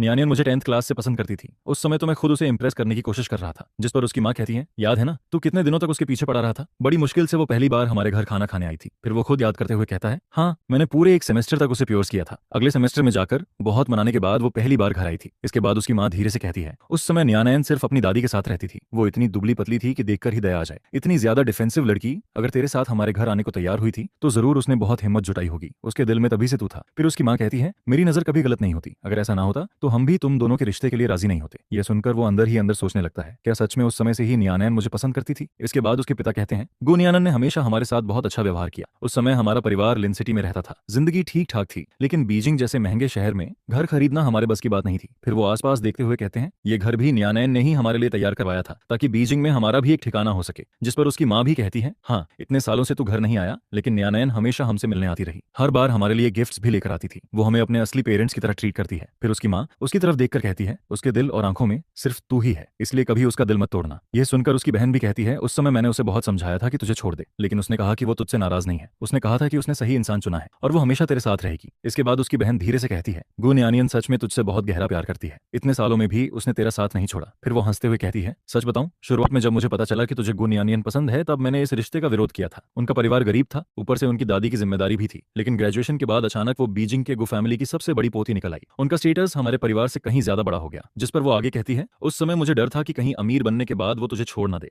यह सुनकर वो मुस्कुराकर कहता है लेकिन नियन बहुत अच्छी है, मुझे पता है मैं उससे इतना प्यार करता हूँ तो मैं भी हमेशा उसके साथ अच्छा ही करूंगा। इतने में पीछे से आवाज आती है नियन तुम यहाँ कैसे। जिस पर वो पलट कर देखता है और अचानक घबरा जाता है, अभी अभी उसने खुद कहा था कि वो नियन से प्यार करता है और ये बात उसने पिछले 5 सालों में कभी नहीं कही थी। फिर वो मन ही मन सोचता है कहीं न्यानयन ने सब सुन तो नहीं लिया। इसके बाद उसकी माँ खुश होकर कहती है अरे न्यानयन बेटा आने से पहले बता तो देती, मैं तेरे पसंद का खाना और बना देती। जिस पर वो न्यानयन मुस्कुराकर कहती है सुबह मैं कंपनी गई थी, फिर दोपहर में सोचा आप लोगों से मिलती चलो। यह सुनकर उसकी माँ कहती है देखो इसे कितनी बार कहा है कि घर आते समय गिफ्ट्स मत लाया करो, पिछली बार लाई हुई चाय भी अभी तक खत्म नहीं हुई, अगली बार अगर इतना सामान लाई तो घर में घुसने नहीं दूंगी। जिस पर न्यानयन हल्के से मुस्कुराकर कहती है जी मॉम याद रहेगा। यह देखकर उसकी बहन हंसते हुए कहती है हर बार यही बोलती है लेकिन फिर भी हर बार ढेर सारे गिफ्ट्स लेकर आती है। इसके बाद वो खुद कहता है मॉम डैड आप लोग रख लीजिए ना, ये भी तो न्यानियन का प्यार है। फिर वो न्यानियन के पास बैठकर कहता है सुनो न्यानियन, मॉम का मशरूम चिकन स्ट्यू दुनिया का सबसे टेस्टी खाना है और उनका स्पाइसी चिकन और मीट बॉल सूप भी कमाल का होता है, जल्दी टेस्ट करो। जिस पर उसकी माँ हंसते हुए कहती है तेरी वाइफ इस घर में कितनी बार खाना खा चुकी है। यह सुनकर वो ऑकवर्ड होकर कहता है अरे मुझे याद नहीं ना। फिर न्यानयन उसकी बाउल देखकर कहती है तुम्हारा बाउल तो भर ही नहीं रहा, तुम भी थोड़ा ज्यादा खाओ। जिस पर वो खुश होकर कहता है ठीक है गुनियानयन तुम मेरे साथ बहुत अच्छा व्यवहार करती हो। यह देखकर उसकी बहन मजाक में कहती है बस करो तुम दोनों, तुम्हारा प्यार देखकर ही पेट भर गया। फिर उसकी माँ हंसते हुए कहती है लगता है इस बार इसे सच में मेमोरी लॉस हुआ है, जब ये 10वीं क्लास में पहली बार गुनियानयन से मिला था तब भी बिल्कुल ऐसा ही बिहेव करता था, लगता है पुराना लिन चेन वापस आ गया। इसके बाद उसकी माँ न्यानयन को कुछ सामान देते हुए कहती है बेटा ये चीजें साथ ले जाना। जिस पर न्यानयन मुस्कुराकर कहती है जी मॉम। फिर वो अपनी बहन से पूछता है दीदी अभी आप क्या काम करती हो। जिस पर उसकी बहन कहती है चल गेस कर। वो एक के बाद एक प्रोफेशन बोलता जाता है, टीचर, डिजाइनर, लॉयर, लेकिन सब गलत निकलते हैं। जिस पर उसकी बहन हंसते हुए कहती है रहने दे, तू आज भी पहले जैसा बेवकूफ है, मैंने खुद का रेस्टोरेंट खोला है। यह सुनकर वो तुरंत कहता है बेवकूफ मैं नहीं आप हो, स्कूल के समय मैं सिर्फ मस्ती करता था, ऐसा नहीं था, जरूरत पड़ने पर पढ़ाई भी करता था, ऊपर से गुन न्यानयन जैसी टॉपर मुझे पढ़ाती भी थी, इसलिए मैं आसानी से जिन लिन यूनिवर्सिटी के डिजाइन डिपार्टमेंट में सेलेक्ट हो गया और वही मेरा फेवरेट फील्ड था। इसके बाद वो सोच में पढ़कर कहता है, लेकिन अब तक मुझे खुद नहीं पता कि मैं कौन सी जॉब करता हूँ। अब मेरी उम्र 24 साल है, ग्रेजुएशन को भी 1 साल हो चुका होगा, शायद मैं कहीं काम करता हूँ। लगता है रात में घर जाकर नियानियन से पूछना पड़ेगा। फिर वो अपनी बहन से कहता है, दीदी क्या मैं कभी आपके रेस्टोरेंट में खाने आ सकता हूँ? जिस पर उसकी बहन मुस्कुराकर कहती है, बिल्कुल, वेलकम है तेरा। इतने में गो नियानियन उठकर जाने लगती है, जिस पर उसकी माँ पूछती है, अरे नियानियन इतनी जल्दी जा रही हो? जिसके जवाब में वो कहती है, मुझे डॉक्टर के पास जाकर लिटिल यू को लेना है। यह सुनते ही पूरे घर का माहौल थोड़ा भारी हो जाता है, क्योंकि सब जानते थे कि लिटिल यू की मेंटल कंडीशन ठीक नहीं है। उसकी माँ दुखी होकर कहती है, जब लिटिल यू पैदा हुई थी तब वो बिल्कुल गुड़िया जैसी प्यारी थी, इतनी समझदार बच्ची अब ठीक से बोल भी नहीं पाती। यह सोचकर दिल टूट जाता है। जिस पर वो तुरंत कहता है, मैं भी तुम्हारे साथ चलता हूँ। फिर उसके पेरेंट्स कहते हैं, रास्ते में ध्यान से जाना और नियानियन अगली बार लिटिल यू को भी साथ लेकर आना, हम सब उसे बहुत मिस करते हैं। जिस पर नियानियन मुस्कुराकर कहती है, ठीक है, अगली बार जरूर लेकर आऊंगी। इतने में उसकी बहन एक गिफ्ट पकड़ाते हुए कहती है, ये अपनी बेटी को दे देना, मुझे लगा छोटी लड़कियों को बारबी डॉल पसंद आती है। जिस पर उसकी माँ तुरंत कहती है, मेरी नातिन को अपने जैसा मत बना देना। फिर उसकी बहन कहती है, अरे लिटिल यू रात को हिस्ट्री ऑफ टाइम जैसी किताबें पढ़ती है। यह सुनकर वो शॉक्ड होकर कहता है, क्या इतनी छोटी उम्र में? फिर वो मजाक में कहता है, सच में मैंने सही लड़की को चुना था, उसने हमारे पूरे परिवार का एवरेज IQ ही बढ़ा दिया। यह सुनते ही उसकी बहन गुस्से में कहती है, क्या मतलब, तू किसे का मतलब बोल रहा है? जिस पर वो तुरंत हंसने लगता है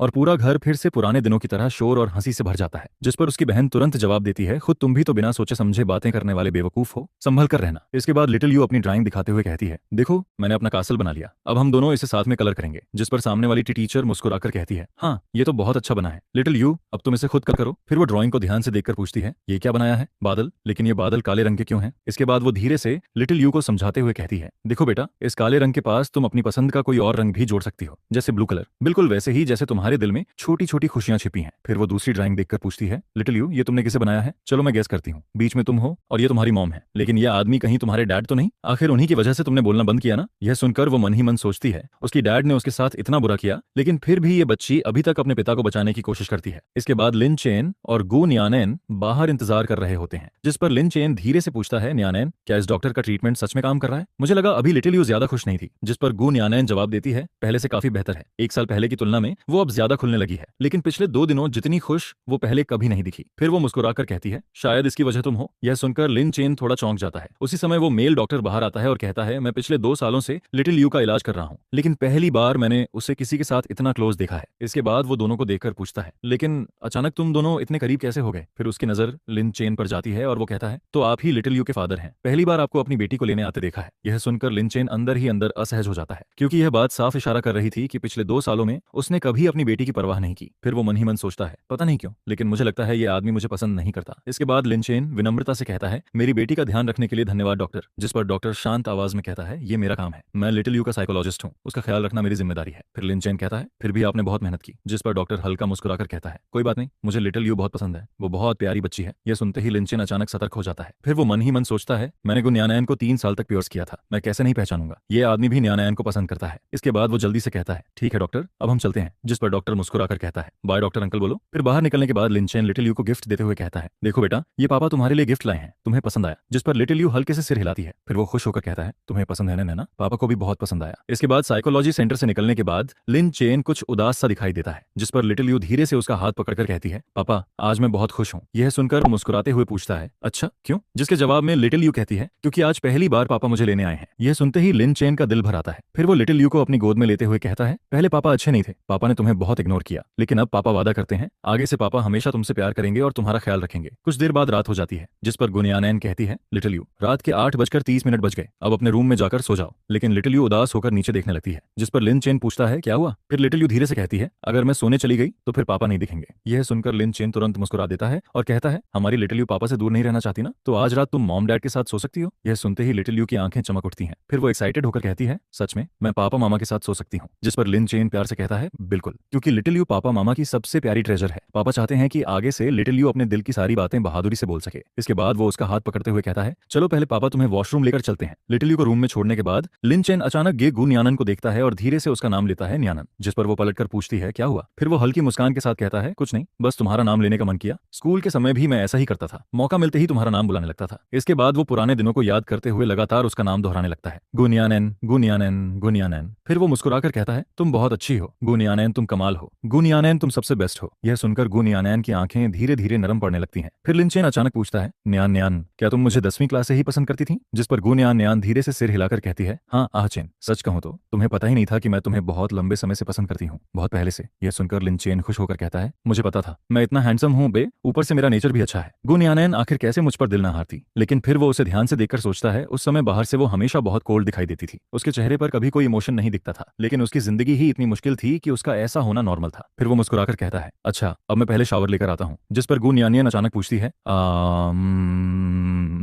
अचन, आज जब हम लिटिल यू को लेने गए थे तब तुम अपसेट थे क्या? फिर वो टॉवल उठाते हुए जवाब देता है, अब नहीं हूँ। जिस पर वो पूछती है, लेकिन क्यों अपसेट थे? इसके बाद लिन चेन सीधा कह देता है, क्योंकि मुझे लगा वो मेल डॉक्टर तुम्हें पसंद करता है। उसका एटीट्यूड मेरे साथ थोड़ा अजीब था और मुझे वो पसंद नहीं आया। ये सुनते ही गुन यानैन तुरंत घबरा जाती है और कहती है, चेन सॉरी, मैं उन्हें सिर्फ लिटिल यू का साइकोलॉजिस्ट मानती हूँ, मेरा उनके साथ कोई और रिश्ता नहीं है। जिस पर लिन चेन मुस्कुराकर कहता है, मुझे पता है, अब मैं ठीक हूँ। तुम इतनी अमेजिंग हो कि कोई भी तुम्हें पसंद कर सकता है। स्कूल के समय भी बहुत सारे लड़के तुम्हें पसंद करते थे। मैं हर बात पर बेवजह जेलस नहीं हो सकता। फिर वो उसके करीब जाकर कहता है, लेकिन आगे से अगर मुझे कुछ बुरा लगा तो मैं सीधे तुम्हें बता दूंगा। हम हस्बैंड वाइफ हैं, हमारे बीच मिसअंडरस्टैंडिंग्स नहीं होनी चाहिए, ठीक है वाइफ? जिस पर गुन यानैन हल्के से मुस्कुरा देती है। इसके बाद लिन चेन जाते जाते कहता है, हाँ एक बात बताना भूल गया, मैंने लिटिल यू से वादा किया है कि आज रात वो हमारे साथ सोएगी। शॉवर लेने के बाद मैं उसे लेने जाऊंगा। अगली सुबह लिन चेन अचानक उठकर सोचता है, कल रात मैं यानैन से पूछना चाहता था कि मैं अभी कौन सी जॉब करता हूँ, लेकिन लिटिल यू के साथ सोते सोते खुद ही सो गया। इतने में उसे मैसेज आता है जिसमें लिखा होता है, आज तुम्हारी छुट्टी का आखिरी दिन है, कल टाइम पर ऑफिस पहुंचना, एक इंपॉर्टेंट क्लाइंट आने वाला है। ये उसका डिजाइन रिक्वायरमेंट फाइल है, आज अच्छे से देख लेना। ये देखकर वो चौंक जाता है और कहता है, तो मैं डिजाइन फील्ड में काम करता हूँ। फिर कंपनी का नाम देखकर वो और भी शॉक्ड हो जाता है, सिंगी डिजाइन। ये तो वही सबसे फेमस डिजाइन कंपनी है जिसके बारे में मैं बचपन से सुनता आया हूँ, यही तो मेरा सपना था। इसके बाद वो खुद से कहता है, मेरे जैसे नॉर्मल यूनिवर्सिटी स्टूडेंट को यहाँ जॉब कैसे मिल गई? लगता है जिसने मेरा शरीर कब्जा किया था उसमें थोड़ी ह्यूमैनिटी बची हुई थी, तभी मुझे यहाँ काम करने दिया। इतने में एक सर्वेंट मुस्कुराकर कहता है, यंग मास्टर आज आप इतने खुश क्यों हैं? जिस पर लिन चेन एक्साइटेड होकर कहता है, मुझे यकीन नहीं हो रहा कि मैं अपनी ड्रीम कंपनी में काम करता हूँ। यह सुनकर सर्वेंट थोड़ा ऑकवर्ड होकर कहता है, यंग मास्टर शायद आपको एक बात नहीं पता, जब लिटिल यू पैदा हुई थी तब आप दोनों दोबारा यूनिवर्सिटी लौटे थे, लेकिन उसी समय आपका बिहेवियर बदल गया था। फिर वो आगे कहता है, आप जिद करने लगे थे कि आपको अपना मेजर बदलना है, सिर्फ इसलिए ताकि आप उस लिन मोमो के सेम डिपार्टमेंट में पढ़ सकें। यह सुनकर लिन चेन शर्मिंदा हो जाता है। फिर सर्वेंट कहता है, लेकिन यंग मैडम ने आपको रोक लिया, उन्होंने कहा था कि अगर आपने डिजाइन मेजर छोड़ा तो वो आपका पॉकेट मनी बंद कर देंगी, तब जाकर आपने मेजर चेंज करने का फैसला छोड़ा। यह सुनकर लिन चेन मन ही मन सोचता है, सच में उस समय वाला मैं किसी काम का नहीं था। फिर वो सोचने लगता है, क्या यानैन को पहले से पता था कि वो असली मैं नहीं था, इसलिए वो हर हाल में उसे रोकने की कोशिश करती थी। इसके बाद सर्वेंट कहता है, पहले यंग मैडम हमेशा आपकी हर बात मानती थी, लेकिन यही पहली बार था जब वो सच में आपसे नाराज हुई थी। फिर वो आगे कहता है, ग्रेजुएशन के बाद भी आपने डिजाइन फील्ड में काम करने से मना कर दिया था। इस कंपनी का ऑनर यंग मैडम का दोस्त है, उसी की वजह से आपको यहाँ जॉब मिली। ये सुनकर लिन चेन शर्म से कहता है, मतलब मैं यहाँ बैकडोर एंट्री से आया हूँ। फिर वो अचानक एक्साइटेड होकर कहता है, लेकिन फिर भी न्यान न्यान मेरे साथ बहुत अच्छा व्यवहार करती है। इसके बाद वो किचन की तरफ बढ़ने लगता है, जिस पर सर्वेंट हैरानी से पूछता है, यंग मास्टर आप किचन में क्या कर रहे हैं? जिस पर लिन चेन मुस्कुराकर कहता है, मैं गुन न्यानेन के लिए लंच बनाना चाहता हूँ। इतने सालों तक उसने मेरा साथ दिया, इसलिए मैं उसे दिल से थैंक यू कहना चाहता हूँ। यह सुनकर सर्वेंट शॉक्ड होकर पूछता है, लेकिन यंग मास्टर आपको खाना बनाना आता है? जिस पर वो हंसकर कहता है, बिल्कुल नहीं, लेकिन मैं सीखते सीखते बना लूंगा। किसी को बुलाओ और मुझे स्वीट एंड सॉ रिब्स बनाना सिखाओ। न्यानेन को स्वीट एंड सॉ टेस्ट सबसे ज्यादा पसंद है। कुछ देर बाद वो गोस्ट कॉर्पोरेशन पहुंचता है। चारों तरफ की भव्यता देखकर वो चौंक जाता है और कहता है, कितना शानदार है ये, शायद पहली बार मैं यहाँ आया हूँ। इतने में सामने से रिसेप्शनिस्ट मुस्कुराकर कहती है, हेलो सर, क्या मैं आपकी मदद कर सकती हूँ? जिस पर लिन चेन सीधे कहता है, मैं गुन्यानैन से मिलने आया हूँ। जिस पर रिसेप्शनिस्ट अचानक चौंक जाती है और मन ही मन सोचती है, अरे ये तो वही आदमी है जिसकी फोटो कंपनी नोटिस बोर्ड पर लगी हुई है, उसी दिन की जब गू फैमिली की बड़ी बेटी सीईओ बनी थी। उस समय कंपनी में एक खास रूल भी लगाया गया था कि अगर ये इंसान कभी दिखाई दे तो इनके साथ बिल्कुल सीईओ जैसा बिहेवियर करना है। फिर वो अंदर ही अंदर एक्साइटेड होकर सोचती है, यकीन नहीं हो रहा, आज असली इंसान सामने खड़ा है। जिस पर वो हड़बड़ाकर पूछती है,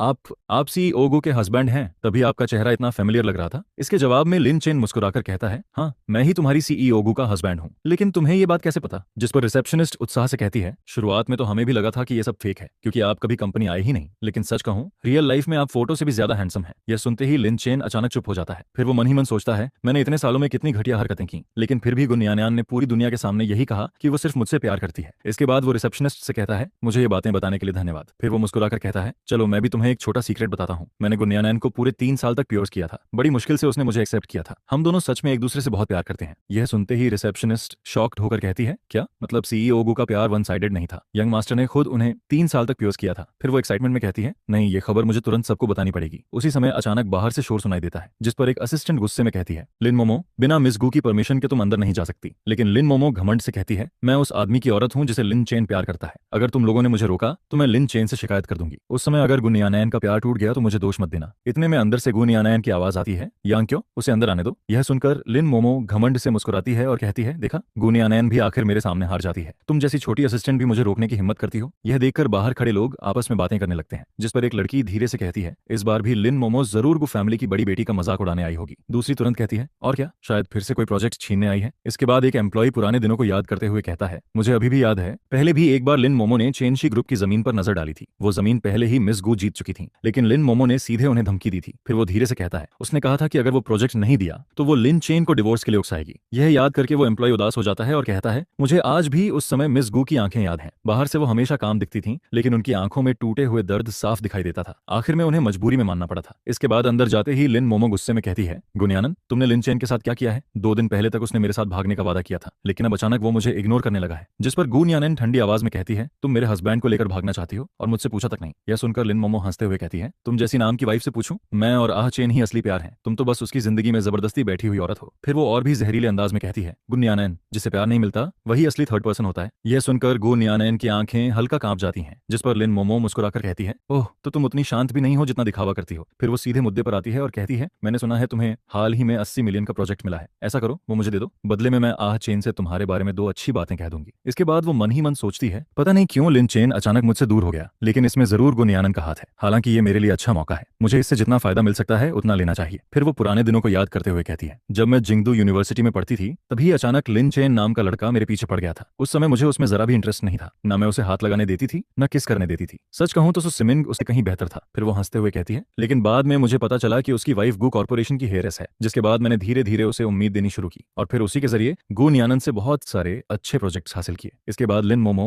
ठंडी आवाज में कहती है, तुम्हें पता है मैं आह चेन के साथ भागना क्यों चाहती हूँ? सिर्फ इसलिए क्योंकि तुम ये प्रोजेक्ट मुझे नहीं देना चाहती। फिर वो धमकी देते हुए कहती है, गुनियानन, अगर इस बार भी तुमने मना किया तो मैं सच में लिन चेन को अपने साथ ले जाऊंगी। फिर पूरी जिंदगी तुम उसे दोबारा नहीं देख पाओगी। वैसे भी आह चेन मुझसे इतना प्यार करता है कि वो जरूर मेरे साथ आएगा। इसके बाद वो इम्पेशेंट होकर कहती है, जल्दी फैसला करो, या फिर क्या मुझे आह चेन से कहना पड़ेगा कि वो तुमसे डिवोर्स ले ले? कुछ देर की चुप्पी के बाद गुनियानन धीरे से कहती है, ठीक है, मैं प्रोजेक्ट ट्रांसफर करवा दूंगी। यह सुनते ही लिन मोमो मुस्कुराकर कहती है, बस यही समझदारी है। लेकिन तभी बाहर से अचानक एक गुस्से भरी आवाज आती है, ट्रांसफर तुम्हारे सिर पर होगा? लिन मोमो, तुम आखिर खुद को समझती क्या हो जो उसकी चीजों को छूने की बात कर रही हो? यह सुनकर पूरे ऑफिस के लोग शॉक्ड रह जाते हैं, क्योंकि पहली बार लिन चेन ने लिन मोमो पर इतनी जोर से चिल्लाया था, जिस पर एम्प्लॉइज आपस में फुसफुसाने लगते हैं, ये क्या? यंग मास्टर ने अभी लिन मोमो को डांटा। पहले तो वो उसकी हर बात मान लेते थे। दूसरा कहता है, सच में मेमोरी लॉस के बाद यंग मास्टर का एटीट्यूड पूरी तरह बदल गया है। उधर लिन चेन गुस्से से कांपते हुए कहता है, मैंने 3 साल तक गुनियानन को किसी ट्रेजर की तरह संभाला था और तुमने उसके साथ ऐसा बिहेवियर किया। फिर वो दर्द भरी आवाज में कहता है, आज मैंने ये सब खुद अपने कानों से सुना। पता नहीं पिछले सालों में तुमने उसके साथ और कितना बुरा किया होगा। यह सुनकर लिन मोमो गुस्से में कहती है, आह चेन, तुम ये सब क्या बोल रहे हो? जिस पर लिन चेन उसकी तरफ उंगली दिखाकर कहता है, यही वो औरत है जिसने न्यान न्यान और लिटिल यू को इतना दुख दिया। अगर दिमाग खराब है तो जाकर इलाज करवाओ। इतनी सी बात भी समझ नहीं आती। यह सुनते ही लिन मोमो बुरी तरह भड़क जाती है और कहती है, लिन चेन, तुम्हारा मतलब क्या है? तुमने खुद कहा था कि तुम मुझसे प्यार करते हो, अब ये नया ड्रामा क्यों कर रहे हो? पिछली बार तुमने मुझे इग्नोर किया था, उसका हिसाब भी अभी बाकी है। फिर वो मन ही मन सोचती है, क्या लिन चेन सच में हार्ड टू गेट वाला गेम खेल रहा है? शायद वो सिर्फ गुनियानन से ज्यादा फायदा लेना चाहता है। आखिर पहले भी जब वो गुनियानन को थोड़ा प्यार दिखाता था तो वो हर चीज मान जाती थी। लेकिन तभी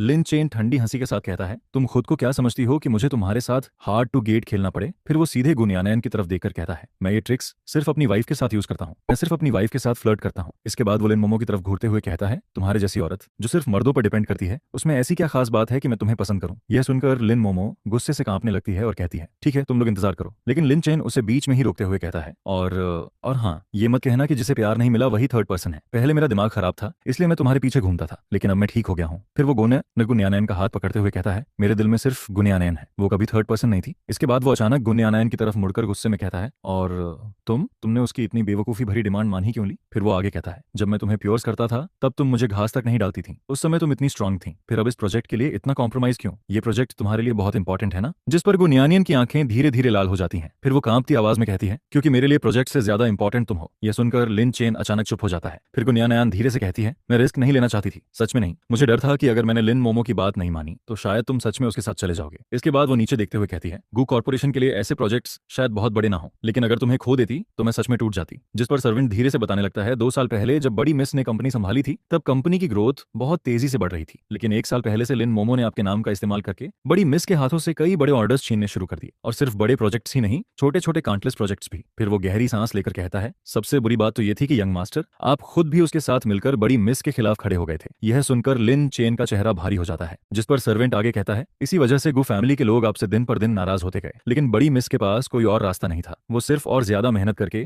नए प्रोजेक्ट्स हासिल करती रहीं ताकि अपने परिवार को साबित कर सकें कि लिन चेन सच में एहसान फरामोश इंसान नहीं है। यह सुनकर लिन चेन धीरे से पूछता है, क्या गू फैमिली के लोग इतने स्ट्रिक्ट हैं? पहली बार मैं उनके बारे में इतना सुन रहा हूँ। जिस पर सर्वेंट जवाब देता है, वो लोग बहुत बड़े और पुराने पुराने खानदान से हैं, उनके फैमिली रूल्स बहुत सख्त हैं। हालांकि उन्होंने आपके साथ अच्छा व्यवहार किया या नहीं ये मैं नहीं कह सकता। फिर वो धीरे से कहता है, लेकिन वो फैमिली अपने लोगों को बहुत प्रोटेक्ट करती है। जब आप और बड़ी मिस साथ थे तब वो लोग आपको भी बहुत पसंद करते थे, बस बाद में आपने खुद उनसे दूरी बनानी शुरू कर दी। इसके बाद सर्वेंट मन ही मन सोचता है, मैं अभी भी बातों को हल्का करके बता रहा हूँ, सिर्फ दूरी नहीं बनाई थी। फिर वो आगे कहता है, जब वो फैमिली को पता चला कि आप लिटिल यू के साथ इतना बुरा व्यवहार करते हैं तब उन्होंने बड़ी मिस से डिवोर्स लेने तक को कहा था। यह सुनकर लिन चेन अंदर ही अंदर खुद को कोसने लगता है और सोचता है, धत्त तेरे की, फिर वही कमीना इंसान। फिर सर्वेंट कहता है, लेकिन हर बार बड़ी मिस ने मना कर दिया। यह सुनते ही लिन चेन का दिल और भारी हो जाता है। फिर वो धीरे से गो न्यानयन की तरफ देखकर कहता है, सॉरी, इतने सालों में तुम्हें बहुत तकलीफ हुई ना। जिस पर गो न्यानयन हल्की मुस्कान के साथ कहती है, जब तक आह चेन मेरे साथ हैं मैं सब कुछ खुशी खुशी सह सकती हूँ। यह सुनकर लिन चेन गंभीर होकर कहता है, गो न्यानयन, शायद तुम्हारे लिए मेरी फीलिंग्स सबसे इंपॉर्टेंट है, लेकिन मेरे लिए भी तुम्हारी फीलिंग्स उतनी ही इंपॉर्टेंट है। फिर वो उसका हाथ पकड़ते हुए कहता है, मैं नहीं चाहता कि तुम सिर्फ मेरी वजह से अपने दिल के खिलाफ जाओ, मैं चाहता हूँ कि तुम खुश रहो। यह सुनकर गो न्यानयन धीरे से सोचने लगती है, मेरे दिल की बात, लिन चेन ही तो मेरी आखिरी सीमा है, जब वो खुश रहता है तभी मैं खुश रहती हूँ। इसके बाद लिन चेन अचानक मुस्कुराकर कहता है, गो न्यानयन, हम हस्बैंड वाइफ है ना। जिस पर वो हल्का सा सिर हिलाती है। फिर लिन चेन धीरे से कहता है, तो न्यानयन मुझे किस करो। यह सुनते ही गो न्यानयन की सांसें रुक सी जाती हैं। शायद पहले वो दोनों काउंटलेस बार किस कर चुके थे, लेकिन अभी वाले लिन चेन के लिए यह पहली बार था। इसके बाद दोनों धीरे धीरे करीब आते हैं, जिस पर लिन चेन मन ही मन सोचता है, मुझे गो न्यानयन को किस करना बहुत पसंद है। उधर गो न्यानयन भी अंदर ही अंदर कांप उठती है और सोचती है, 4 साल बाद भी लिन चेन अभी तक मुझे ऐसे ही दिल की धड़कनें बढ़ा देता है। सच में जी चाहता है उसे हमेशा के लिए अपने पास बंद करके रख लूं ताकि वो सिर्फ मेरा रहे। इसके बाद लिन चेन अचानक खुश होकर कहता है, वैसे तुम्हारे लिए रिवॉर्ड भी है, मैंने खुद अपने हाथों से तुम्हारे लिए खाना बनाया है। फिर वो एक्साइटेड होकर डिशेस खोलते हुए कहता है, इसमें तुम्हारी favourite sweet and sour ribs हैं और स्टीयर फ्राई ब्रोकोली भी, जल्दी टेस्ट करके बताओ कैसा बना है, मैंने खास किचन स्टाफ से सीखकर बनाया है। जिस पर गो न्यानयन एक पीस खाकर मुस्कुराती है। फिर लिन चेन जल्दी से पूछता है, कैसा है, अच्छा बनाना। इसके बाद वो खुद भी टेस्ट करता है, लेकिन अगले ही सेकंड उसका चेहरा बिगड़ जाता है। जिस पर गो न्यानयन तुरंत कहती है, आह चेन रहने दो, मत खाओ, बहुत सॉल्टी है। फिर लिन चेन शॉक्ड होकर कहता है, ये स्वीट एंड सॉर रिब्स कैसे सॉल्टी रिब्स बन गई। जिस पर वो खुद ही याद करते हुए कहता है, शायद उस समय शेफ कहीं बाहर गया था, उसने कहा था 4 स्पून शुगर डालना और मैंने गलती से शुगर की जगह सॉल्ट डाल दिया। फिर वो गो न्यानयन को देखकर कहता है, इतना नमकीन होने के बाद भी तुमने इसे टेस्टी बोल दिया। जिस पर गो न्यानयन प्यार से मुस्कुराकर कहती है, आह चेन के हाथ का बनाया कुछ भी खराब नहीं हो सकता। यह सुनकर लिन चेन हंस पड़ता है और कहता है, गो न्यानयन, तुम सच में बहुत बेवकूफ हो, अब ये मत खाओ, ज्यादा सॉल्टी खाना हेल्थ के लिए अच्छा नहीं होता, बाकी डिशेस खाओ। इसके बाद वो उसे खाना खाते हुए देखता रहता है। फिर अचानक कहता है, गो न्यानन, तुम खाना खाते हुए भी बहुत खूबसूरत लगती हो। फिर उसे अचानक कुछ याद आता है और वो ऑकवर्ड होकर कहता है, हाँ वैसे न्याना, मेरे पास पैसे नहीं है, कल रात मैंने सारे बैंक अकाउंट्स चेक किए, 5-6 कार्ड्स मिलाकर भी सिर्फ 250 युआन थे, ऐसा लग रहा था जैसे बैलेंस खुद मेरा मजाक उड़ा रहा हो। फिर वो जल्दी से कहता है, लेकिन गलत मत समझना, मैं तुमसे पैसे मांगने के लिए खाना नहीं बना रहा था, बस पहले मेरा और डोंग शाओजी का रिश्ता खराब हो गया था ना, कल उससे मुलाकात हुई तो लगा उसके लिए कुछ करना चाहिए। जिस पर गो न्यानन बिना सोचे जवाब देती है, मेरा पैसा भी तुम्हारा ही पैसा है, मैं इतना पैसा कमाती ही इसलिए हूं ताकि आह चेन अपनी पसंद की जिंदगी जी सके, अपने सपने पूरे कर सके। फिर वो धीरे से कहती है, पहले मैं तुम्हें पैसे इसलिए नहीं देती थी क्योंकि मुझे लगता था वो असली आह चेन नहीं था। ये सुनते ही लिन चेन शॉक्ड रह जाता है। अगले ही पल गो न्यानयन उसके हाथ में एक ब्लैक कार्ड रख देती है, जिस पर लिन चेन आंखें फाड़ कर कहता है, वाइफ ये ब्लैक कार्ड है। उधर डोंग शाओजी भी कार्ड देखकर चिल्ला पड़ता है, धत्त तेरे की, जिंदगी में पहली बार असली ब्लैक कार्ड देख रहा हूँ। जिस पर लिन चेन भी हंसते हुए कहता है, मैं भी पहली बार देख रहा हूँ, क्या इसे सच में अनलिमिटेड शॉपिंग कर सकते हैं। यह सुनकर डोंग शाओजी तुरंत उसका हाथ पकड़कर कहता है, भाई आज से तू ही मेरा बॉस है। फिर वो हंसते हुए कहता है, मेरा फैमिली बैकग्राउंड भी तेरे जैसा ही है, कॉलेज खत्म होने के बाद मैं अभी तक बीजिंग में स्ट्रगल कर रहा हूँ, आज भी रूममेट्स के साथ रहता हूँ। 2 दिन पहले तो नया फोन खरीदने से पहले भी 2 दिन सोचना पड़ा था। इसके बाद वो एक्साइटेड होकर कहता है, आज जो भी खर्चा होगा सब लिन चेन देगा, फाइनल। फिर लिन चेन अचानक कहता है, शाओजी मैं लिटिल यू के लिए कुछ खरीदना चाहता हूँ और साथ में अपनी गॉडडॉटर के लिए भी गिफ्ट्स लेने हैं, आखिर इतने समय से मैं उससे मिला नहीं। इसके बाद वो एक रैबिट डॉल उठाकर कहता है, लिटिल यू की पुरानी रैबिट डॉल बहुत पुरानी हो गई है, उसे नई दिलाते हैं। उसी समय पीछे से आवाज आती है, मिस्टर लिन चेन सच में आप यहाँ मिले। जिस पर वो पलट कर देखता है और कहता है, हेलो डॉक्टर ली। फिर डॉक्टर ली मुस्कुराकर कहते हैं, हाल ही में साइकोलॉजी सेंटर के बच्चों ने काफी अच्छा बिहेवियर किया है, इसलिए मैं उन्हें छोटे छोटे गिफ्ट्स दिलाने आया हूँ। यह सुनकर लिन चेन सोचता है, मतलब इसमें लिटिल यू का भी हिस्सा है। फिर डॉक्टर ली उसके हाथ में रैबिट डॉल देखकर पूछते हैं, ये लिटिल यू के लिए खरीद रहे हैं। यह सुनकर लिन चेन को कुछ अजीब सा महसूस होता है। फिर वो मन ही मन सोचता है, मुझे तो पूरा नाम लेकर बुला रहा है, लेकिन लिटिल यू को कितनी फेमिलियरिटी से बुला रहा है। इसके बाद डॉक्टर ली कहते हैं, आपको पता है ना लिटिल यू के पास एक रैबिट डॉल है, वो डॉल मैंने उसे गिफ्ट की थी। फिर वो आगे बताते हैं, 2 साल पहले जब मैं उसका साइकोलॉजिस्ट बना था तब हर बार वो उस डॉल को अपने साथ लेकर आती थी। वो बाकी बच्चों के साथ खेलती भी नहीं थी, बस अकेले कोने में बैठकर उसी रैबिट डॉल को पकड़कर रहती थी। अभी कुछ समय पहले ही उसने बाकी बच्चों के साथ ड्राइंग बनाना शुरू किया है। यह सुनकर लिन चेन चुप हो जाता है। फिर वो मन ही मन सोचता है, तो वो रैबिट डॉल मैंने उसे गिफ्ट की थी, मैंने उसके साथ इतना बुरा बिहेवियर किया, फिर भी उसने उसे ट्रेजर की तरह संभाल कर रखा। इसके बाद डॉक्टर ली गंभीर होकर कहते हैं, मिस्टर लिन चेन वो रैबिट डॉल और आप दोनों ही लिटिल यू के दिल में एक कांटे की तरह हैं। फिर वो साफ आवाज में कहते हैं, पिछले कई सालों तक आपने लिटिल यू के साथ जो बिहेवियर किया उसने उसकी जिंदगी पर बहुत बुरा असर डाला है, बड़ी मुश्किल से वो धीरे धीरे इस दर्द से बाहर निकल रही है। इसके बाद डॉक्टर ली सीधे कहते हैं, इसलिए अभी आपको उससे थोड़ा दूर रहना चाहिए, तभी उसकी रिकवरी और अच्छी होगी। यह सुनकर लिन चेन तुरंत कहता है, लेकिन मैं उसका फादर हूँ, अगर मैं उसके साथ रहूं तो क्या ट्रीटमेंट के लिए वो बेहतर नहीं होगा? जिस पर डॉक्टर ली सिर हिलाकर कहते हैं, आप गलत नहीं कह रहे, एक बच्चे के लिए फादर का साथ बहुत इंपॉर्टेंट होता है। लेकिन फिर वो गंभीर होकर पूछते हैं, क्या आपको पूरा यकीन है कि आप हमेशा लिटिल यू के साथ अच्छा बिहेवियर करेंगे? क्या आप फिर कभी पहले जैसे नहीं बनेंगे? यह सुनकर लिन चेन का चेहरा धीरे धीरे उतरने लगता है। फिर डॉक्टर ली कहते हैं, अगर फिर से आपने उसे हर्ट किया तो इस बार उसका दर्द कई गुना ज्यादा होगा, और अगर अगली बार उसने अपना दिल बंद कर लिया तो फिर क्या होगा? यह सुनकर लिन चेन अंदर ही अंदर डरने लगता है। फिर वो सोचता है, अभी वाला मैं सच में गुनयानन और लिटिल यू से बहुत प्यार करता हूँ, लेकिन अगर मेरी मेमोरीज वापस आ गई और मैं फिर पहले जैसा बन गया तो? इसके बाद वो मन ही मन सोचता है, एक छोटे बच्चे का दिल इतना दर्द कैसे सह पाएगा? पहले प्यार मिलना, फिर उसे खो देना। लिटिल यू के लिए ये बहुत बड़ा शौक होगा। उधर डॉक्टर ली आखिरी बार कहते हैं, मिस्टर लिन चेन, अगर मैं आपकी जगह होता तो लिटिल यू के लिए इस जगह से दूर चला जाता, उसकी दुनिया से बाहर निकल जाता,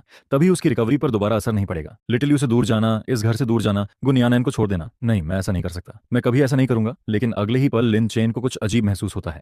फिर वो अचानक डॉक्टर ली की तरफ देखकर कहता है, डॉक्टर, आप लिटिल यू के साइकोलॉजिस्ट हैं, लेकिन मुझे ऐसा क्यों लग रहा है कि आपको हमारा रिश्ता अच्छा होता हुआ देखकर खुशी नहीं हो रही? यह सुनते ही डॉक्टर ली हल्का सा चौंक जाता है, क्योंकि उसे उम्मीद नहीं थी कि लिन चेन उसकी बातों के पीछे का मतलब समझ जाएगा। फिर वो तुरंत खुद को संभालते हुए कहता है, मिस्टर लिन चेन, मेरा वो मतलब नहीं था, मैं सिर्फ प्रोफेशनल एडवाइस दे रहा था, ये मेरी रिस्पॉन्सिबिलिटी है। जिस पर लिन चेन ठंडी आवाज में कहता है, आप सिर्फ लिटिल यू के साइकोलॉजिस्ट हैं, आपको मेरी जिंदगी में दखल देने का कोई हक नहीं। फिर वो सीधा उसकी आंखों में देखकर कहता है, और एक बात साफ सुन लीजिए, मैं कभी भी गुनयानन और लिटिल यू को छोड़कर नहीं जाऊंगा। इतना कहकर वो तुरंत पीछे मुड़ता है और घबराकर कहता है, नियननियन और लिटिल यू कहाँ है? बाहर निकलते ही वो मन ही मन सोचने लगता है, धत्त तेरे की, मैं तो लगभग इस आदमी की बातों में आ ही गया था। सच में साइकोलॉजिस्ट अलग ही लेवल के होते हैं, सीधे इंसान की सबसे कमजोर जगह पर वार करते हैं। अच्छा हुआ मैं समय रहते संभल गया। उधर डॉक्टर ली अकेले खड़े सोचने लगता है, ये लिन चेन उम्मीद से ज्यादा मुश्किल इंसान निकला। फिर वो मन ही मन याद करता है, पहले जब भी मैं गुनयानन से बात करता था, हमेशा टॉपिक सिर्फ लिटिल यू होता था। मैंने कई बार लिन चेन के बारे में इनडायरेक्टली पूछने की कोशिश की, लेकिन गुनयानन ने कभी कोई जवाब नहीं दिया। इसके बाद वो सोचता है, मुझे लगा था दोनों के बीच कोई फीलिंग्स नहीं है, शायद बच्चा भी मजबूरी में हुआ होगा, इसलिए मैंने सोचा था कि लिटिल यू का इस्तेमाल करके लिन चेन को खुद ही दूर जाने पर मजबूर कर दूं, लेकिन वो इस जाल में फंसा ही नहीं। इसी बीच बाहर से गुनयानन की आवाज आती है, आह चेन, देखो मैंने क्या खरीदा। जिस पर लिन चेन तुरंत मुस्कुरा देता है। फिर डॉक्टर ली हल्की मुस्कान के साथ कहता है, लगता है मैंने डिस्टर्ब कर दिया। इसके बाद वो मन ही मन खुद को शांत करते हुए सोचता है, कोई बात नहीं, मैं 2 साल से इंतजार कर रहा हूँ, इतनी जल्दी हार नहीं मानूंगा। कुछ देर बाद रात हो जाती है, जिस पर सर्वेंट आकर कहता है, यंग मास्टर, बड़ी मिस ने मैसेज भेजा है, आज रात उनकी एक पार्टी है, इसलिए वो थोड़ी देर से घर आएंगी। जिस पर लिन चेन कहता है, हाँ, उनका मैसेज मुझे मिल गया। इसके बाद वो घर के अंदर जाते हुए जोर से कहता है, लिटिल यू, पापा आ गए और पापा तुम्हारे लिए गिफ्ट भी लाए हैं। फिर डोंग शाओ जी आगे बढ़कर कहता है, और तुम्हारे गॉडफादर की तरफ से भी गिफ्ट है, मैं तुम्हारे पापा का बेस्ट फ्रेंड हूँ, याद है ना मुझे? जिस पर लिटिल यू धीरे से सिर हिलाती है। फिर डोंग शाओ जी खुश होकर कहता है, हमारी लिटिल यू कितनी अच्छी बच्ची है, ये लो तुम्हारा गिफ्ट, तुम्हें पसंद आया? इसके बाद लिन चेन एक नई रैबिट डॉल निकालता है और कहता है, देखो ये बिल्कुल तुम्हारी पुरानी रैबिट डॉल जैसी है, तुम्हें पसंद है ना? लेकिन उसी पल उसे डॉक्टर ली की बातें याद आ जाती हैं, तुम और वो रैबिट डॉल दोनों ही लिटिल यू के दिल में कांटे की तरह हो। यह सोचते ही लिन चेन का एक्सप्रेशन बदल जाता है। फिर वो मन ही मन सोचता है, अगर ऐसा है तो शायद पुरानी रैबिट डॉल बदल देने से लिटिल यू की हालत बेहतर हो जाए। लेकिन अगले ही पल वो देखता है कि लिटिल यू अपनी पुरानी रैबिट डॉल को बहुत कसकर पकड़े हुई है। जिस पर वो अचानक रुक जाता है और सोचता है, शायद मैं गलत था, लिटिल यू अपनी पुरानी डॉल से सच में बहुत प्यार करती है, लेकिन फिर भी वो इतनी समझदार है कि नई डॉल लेने के लिए पुरानी को धीरे से छोड़ देती है।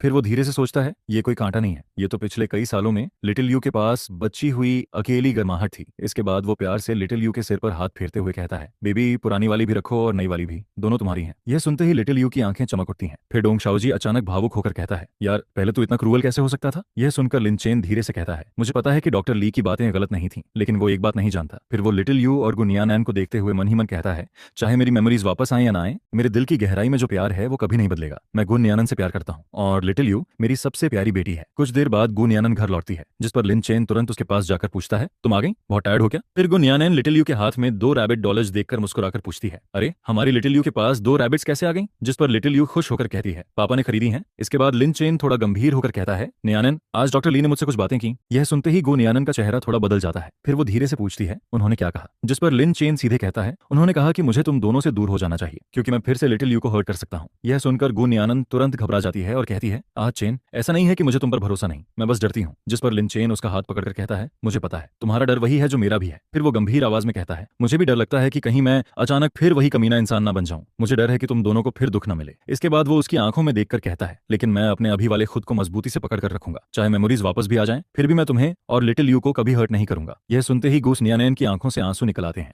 फिर वो कांपती आवाज में कहती है, आह चेन, मैं पिछले 4 सालों से सिर्फ यही बात सुनना चाहती थी। अगले दिन लिन चेन और गुनयानन फिर से डॉक्टर ली के क्लिनिक पहुंचते हैं, जिस पर डॉक्टर ली हल्का मुस्कुराकर कहता है, मिस्टर लिन चेन, मिस गू, आप लोग आगे। लेकिन इस बार लिन चेन सीधा कहता है, डॉक्टर ली, आज मैं साफ साफ बात करने आया हूँ। फिर वो गुरिमान चिराग नियानैन और लिटिल यू की तरफ देखकर कहता है, लिटिल यू मेरी बेटी है, गू नियानैन मेरी वाइफ है, मैं कभी भी इन्हें छोड़कर नहीं जाऊंगा। इसके बाद वो ठंडी आवाज में कहता है, आपका काम लिटिल यू को ठीक करना है, ना कि हमारे परिवार को तोड़ना, और ना ही लिटिल यू की चिंता का बहाना बनाकर कोई और मकसद पूरा करना। यह सुनते ही डॉक्टर ली का चेहरा बदल जाता है। फिर वो कहता है, मिस्टर लिन चेन, मुझे समझ नहीं आ रहा आप क्या कहना चाहते हैं। जिस पर लिन चेन सीधे कहता है, आप गू नियानैन को पसंद करते हैं ना। फिर वो आगे कहता है, पहली मुलाकात में ही आपकी आंखें सब बता रही थीं। जब आपने मुझे गू नियानैन के साथ देखा तब आपको जलन हुई, और जब आपने मुझे लिटिल यू के करीब देखा तब आप मुझे दूर भेजना चाहते थे। यह सुनकर डॉक्टर ली तुरंत कहता है, मैं सिर्फ लिटिल यू की भलाई चाहता हूं। लेकिन लिन चेन उसे बीच में रोकते हुए कहता है, मैं बदलूंगा या नहीं ये मेरा मामला है, लेकिन आपको मेरी फैमिली में दखल देने का कोई हक नहीं। फिर वो साफ आवाज में कहता है, आज के बाद लिटिल यू का ट्रीटमेंट किसी दूसरे डॉक्टर के पास होगा। जिस पर गू नियानैन भी धीरे से कहती है, डॉक्टर ली,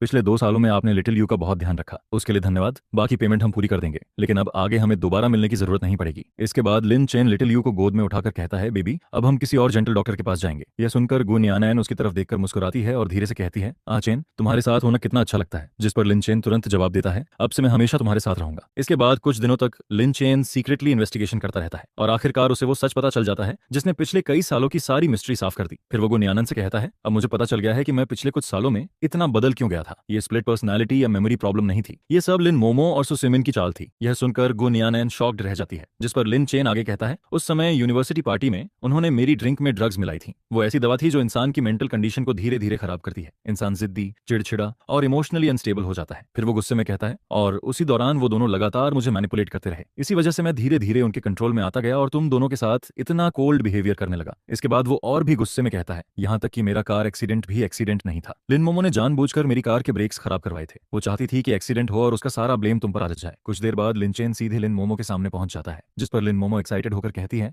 चेन, आखिर तुम मुझे ढूंढते हुए आ ही गए। मुझे पता था तुम्हारे दिल में अभी भी मेरे लिए फीलिंग्स हैं। लेकिन अगले ही पल लिन चेन ठंडी आवाज में कहता है, लिन मोमो, तुम और सुसिमिन ने जो घटिया काम किए हैं तुम्हें खुद सब याद होगा। यह सुनते ही लिन मोमो घबरा जाती है और कहती है, लिन चेन, मुझ पर झूठा इल्जाम मत लगाओ। जिस पर लिन चेन उसके सामने एविडेंस फेंकते हुए कहता है, झूठा इल्जाम? ये देखो, ये सीसीटीवी फुटेज है जिसमें तुम लोग मेरी कार के ब्रेक्स खराब कर रहे हो, और ये रिकॉर्डिंग जिसमें तुम गू नियानैन को प्रोजेक्ट्स के लिए थ्रेटन कर रही हो, सबूत यही है। यह सुनकर लिन मोमो का चेहरा पूरी तरह सफेद पड़ जाता है। फिर वो घबराकर कहती है, ये इम्पॉसिबल है, तुम्हें ये सब कैसे पता चला? जिस पर लिन चेन ठंडी हंसी के साथ कहता है, तुम लोग इतने बड़े इडियट हो कि सच एक ना एक दिन बाहर आना ही था। फिर वो गुस्से में कहता है, तुमने मुझे इस्तेमाल करके गू नियानैन और लिटिल यू को हर्ट किया, अब इसका हिसाब होगा। इसके बाद वो सीधे फोन निकालकर कहता है, हेलो पुलिस स्टेशन, मुझे कंप्लेंट दर्ज करवानी है। यह सुनते ही लिन मोमो घबराकर उसके हाथ पकड़ लेती है और रोते हुए कहती है, चेन, मैंने सच में तुमसे प्यार किया था, तुम मेरे साथ ऐसा नहीं कर सकते। सच में उसका प्यार कभी प्यार था ही नहीं, उसके दिल में सिर्फ चालाकियां और जहर भरा हुआ था। इसके बाद लिन मोमो और सुसिमिन को उनके सारे क्राइम्स के लिए कानून के हिसाब से सजा मिल जाती है। कुछ दिनों बाद घर के अंदर फिर से वही पुरानी गर्माहट लौट आती है, जिस पर गू नियानैन मुस्कुराकर फोन पर कहती है, चेन, आज जल्दी घर आ जाना, लिटिल यू कह रही थी कि उसे पापा की याद आ रही है। यह सुनते ही लिन चेन तुरंत मुस्कुराकर जवाब देता है, अभी आता हूँ, तुम्हारा हस्बैंड आज टाइम पर घर पहुंचेगा। उधर लिटिल यू अपनी रैबिट डॉल को पकड़े धीरे धीरे चलते हुए खेल रही होती है। फिर वो छोटी सी आवाज में खुद से कहती है, बनी चलती जाती है और आखिर में अपने घर का रास्ता ढूंढ ही लेती है। यह देखकर गू नियानैन प्यार से मुस्कुराती है और कहती है, ठीक है मेरी प्रिंसेस, अब सोने का टाइम हो गया। इतने में लिटिल यू अचानक मुड़कर धीरे से कहती है, पापा। यह सुनते ही दोनों वहीं रुक जाते हैं, जिस पर लिन चेन की आंखें अचानक भर आती हैं और वो कांपती आवाज में कहता है, बेबी,